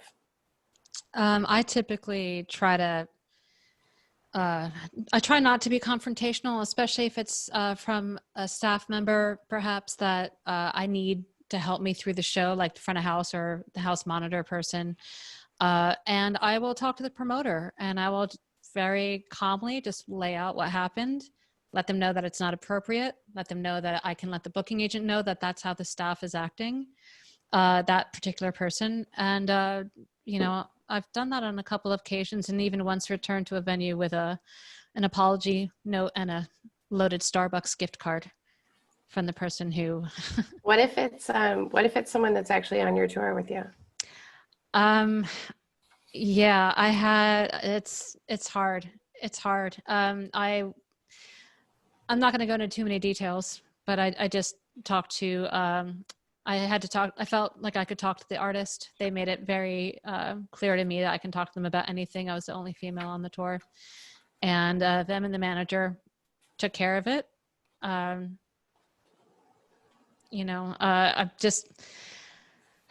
But by nature, I'm not confrontational. Confrontations really bum me out. So, I just try to keep a steady head. And, I have gone into the ladies' room and had to cry before, just out of frustration. But haven't we all? Yeah, I mean, it's the one thing about being the only woman on a tour is that, the ladies' room is actually a safe space. Oh, absolutely. Absolutely. Yeah, it would be pretty difficult, I think, to find any female that's out on the road that can honestly say that they have not cried in a venue bathroom at some point or another. Yeah. How about you, Max? Do you have any effective way of dealing with that? I mean, I think with the mansplaining, again, it's just through experience. Like I just I deal with a lot of things in life by laughing at it. Same. I just remove myself from the situation. I could just be like, this is hilarious. The monitor engineer is telling me how to mix monitors for my band. Like, okay, cool, buddy. Like, I have the job, not you. And at the end of the day, I'm just going to go to bed knowing that the band hired me because they know, like, they like how I mix, so if I can just kind of disregard that person, like I unfortunately don't have much of a poker face. So I probably do like eye rolls and snicker, but, just disregard the comment and keep going with my day. And I mean, as Dana said, if someone was really, truly atrocious, we're all in it, like the promoter too. I mean, at the end of the day, because it's fun, but also because it's a job and there's money to be made. Nobody wants to be a venue owner or I would hope, knowing that their staff are shitty people. So yeah, I will go to the promoter and be like, hey, your monitor engineer did this and that was really shitty. And if they don't want to acknowledge it, I also will email the agent. I think particularly coming from the audio engineering side of things, like if I work with someone who's truly a horrible person, I know that there's like 50 of you out there that would love their job. So I'm going to just email and be like, hey, by the way, also my friend Tiffany lives in this town and you should hire her, or, whatever. But it's like, we're all replaceable. So. Absolutely. That is a big reminder that I use often that, we are all replaceable. And a week from now, if we were not on a tour, there are not too many people that actually would probably remember and notice at that point. And there's a line of 15 people after you waiting for your job. So I've done a lot of the very same things that you have. I have definitely, gone and spoken to venue managers and, I find, just like you do, more often than not, most of those people don't want shitty people working for them either. They definitely have a response to that and have taken care of it. Tiffany, what about you from the venue side of it? I find that interesting. Like, how is it when, somebody rolls in with a tour and decides to, how's the dynamic different that way? It's funny because I feel like I get that more from the venue side, like working on the venue side, right, than I do when I'm touring. Wow. Not to say that it doesn't happen when I go out on tour and I'm the guest engineer, but I'm like at my venue, I'm front of house, and it's interesting, like the amount of people that come in and kind of assume that I don't tour or something. Right. Right. They just assume that I don't know what they assume that I'm doing there. Clearly not working in sound, but So it just, for me, it kind of depends because my venue is very big on customer service. And as far as they're concerned, the band is the customer, which is true. So for me, it's kind of a little bit depending on like, do I think they're an idiot? Or do I think they're an asshole? Because it's different. Absolutely. Yeah. And sometimes it's, if I think they're, if they're just misguided, because a lot of people at the level that Del Mar Hall is, very like infrequently see a female engineer, and they don't know how to deal with it. So sometimes it's a matter of, because I can't be confrontational unless they are a serious asshole. Right. So it's sometimes a matter of just showing them that I know what I'm talking about without telling them that I know what I'm talking about. Yep. For instance, if they're like, I really like the way that this compressor like makes a sound like red, for instance, I can be like, oh yeah, and if you turn it this way, it's blue, and then you kind of blend them and make them purple, and then that has worked for me in the past pretty well. It's kind of stupid that I have to do stuff like that or like play mind games with people almost. Yeah. But it does work. Other than that, I just make fun of them. I think that making fun of them is great, of course, absolutely. But that's a really good one. Is actually, somewhat almost talking over their heads to show, no, I actually know what I'm doing. Right. What about you, Mary? With the mansplaining, it goes back to, I think, humor for me. It also just depends on the person. Like, I have a couple mansplainers who are my friends. So they'll say something, and then I'll just, like, throw some comment back at them. Like, I was setting up a table years ago, and my friend came up, and he was trying to assist, and he's like, oh, and I'm already frustrated, and he's trying to help, and I'm annoyed by that. And he's like, there's a button you have to push. And I'm like, yeah, and you're pushing it right now. Yep. just saying, like, I'm not an idiot. Sometimes that's all it takes is something like that to just come back with humor, but point out, I'm not an idiot. Yeah. This is common sense. It's not like, I'm not doing quantum physics here. I don't need you to explain it to me. I handle a lot of it the same way. I try to poke jokes at whatever I can, as much as it's to that level that I can handle, Exactly. I feel like that's the best way you can kind of handle it. And then, it points it out to them, and then there's the laugh exchange, and then they realize, okay, I'm just being a little bit too of a mansplainer. Helpful. Yeah. Helpful. Yeah, helpful. Yeah. They would put it. Harassment, though, that's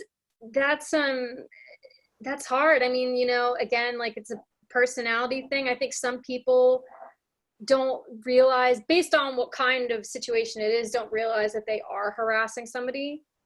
I had somebody I worked with who I felt they were harassing me because they kept on trying to they couldn't stay in their lane and kept on telling me how to do my job. And it was like, for the stupidest shit, but like, and I would report it to my tour manager, and they would kind of write it off because they didn't really think that it was an issue, and it really was, but you just have to kind of suck it up and deal if you want to, or just make that choice, whether or not that tour is worth it, Yep. Sometimes you have to make that choice for that person, whether that tour is worth it. Yeah. Yeah. It's a very valid way of handling it, of, we're either going to figure this out and we're not going to keep this behavior going on, or maybe it's you that needs to leave, not me. It definitely fought that battle a little bit in the past, of that, why do I as the woman have to be the one that goes and finds something else to do? Yeah. So I think it's definitely a black hole of just, we could sit here for hours and hours and talk about all of the things that surround that. But we're actually about 15 minutes over what we had scheduled.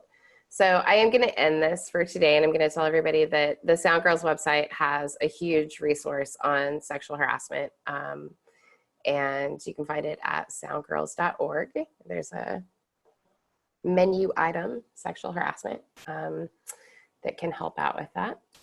And you guys are all wonderful. There's a lot of information that came out of this today. So thank all of you, and thanks Carrie for putting this together. And we're gonna do this again next Monday, and we're gonna talk about advancing and how, as a tour manager, you start the process after you get hired for a tour. So with that, I'm gonna say good night, everybody, and thank all of you, and we'll see you next week. Bye. Thank you, guys. Bye. Thanks, everyone.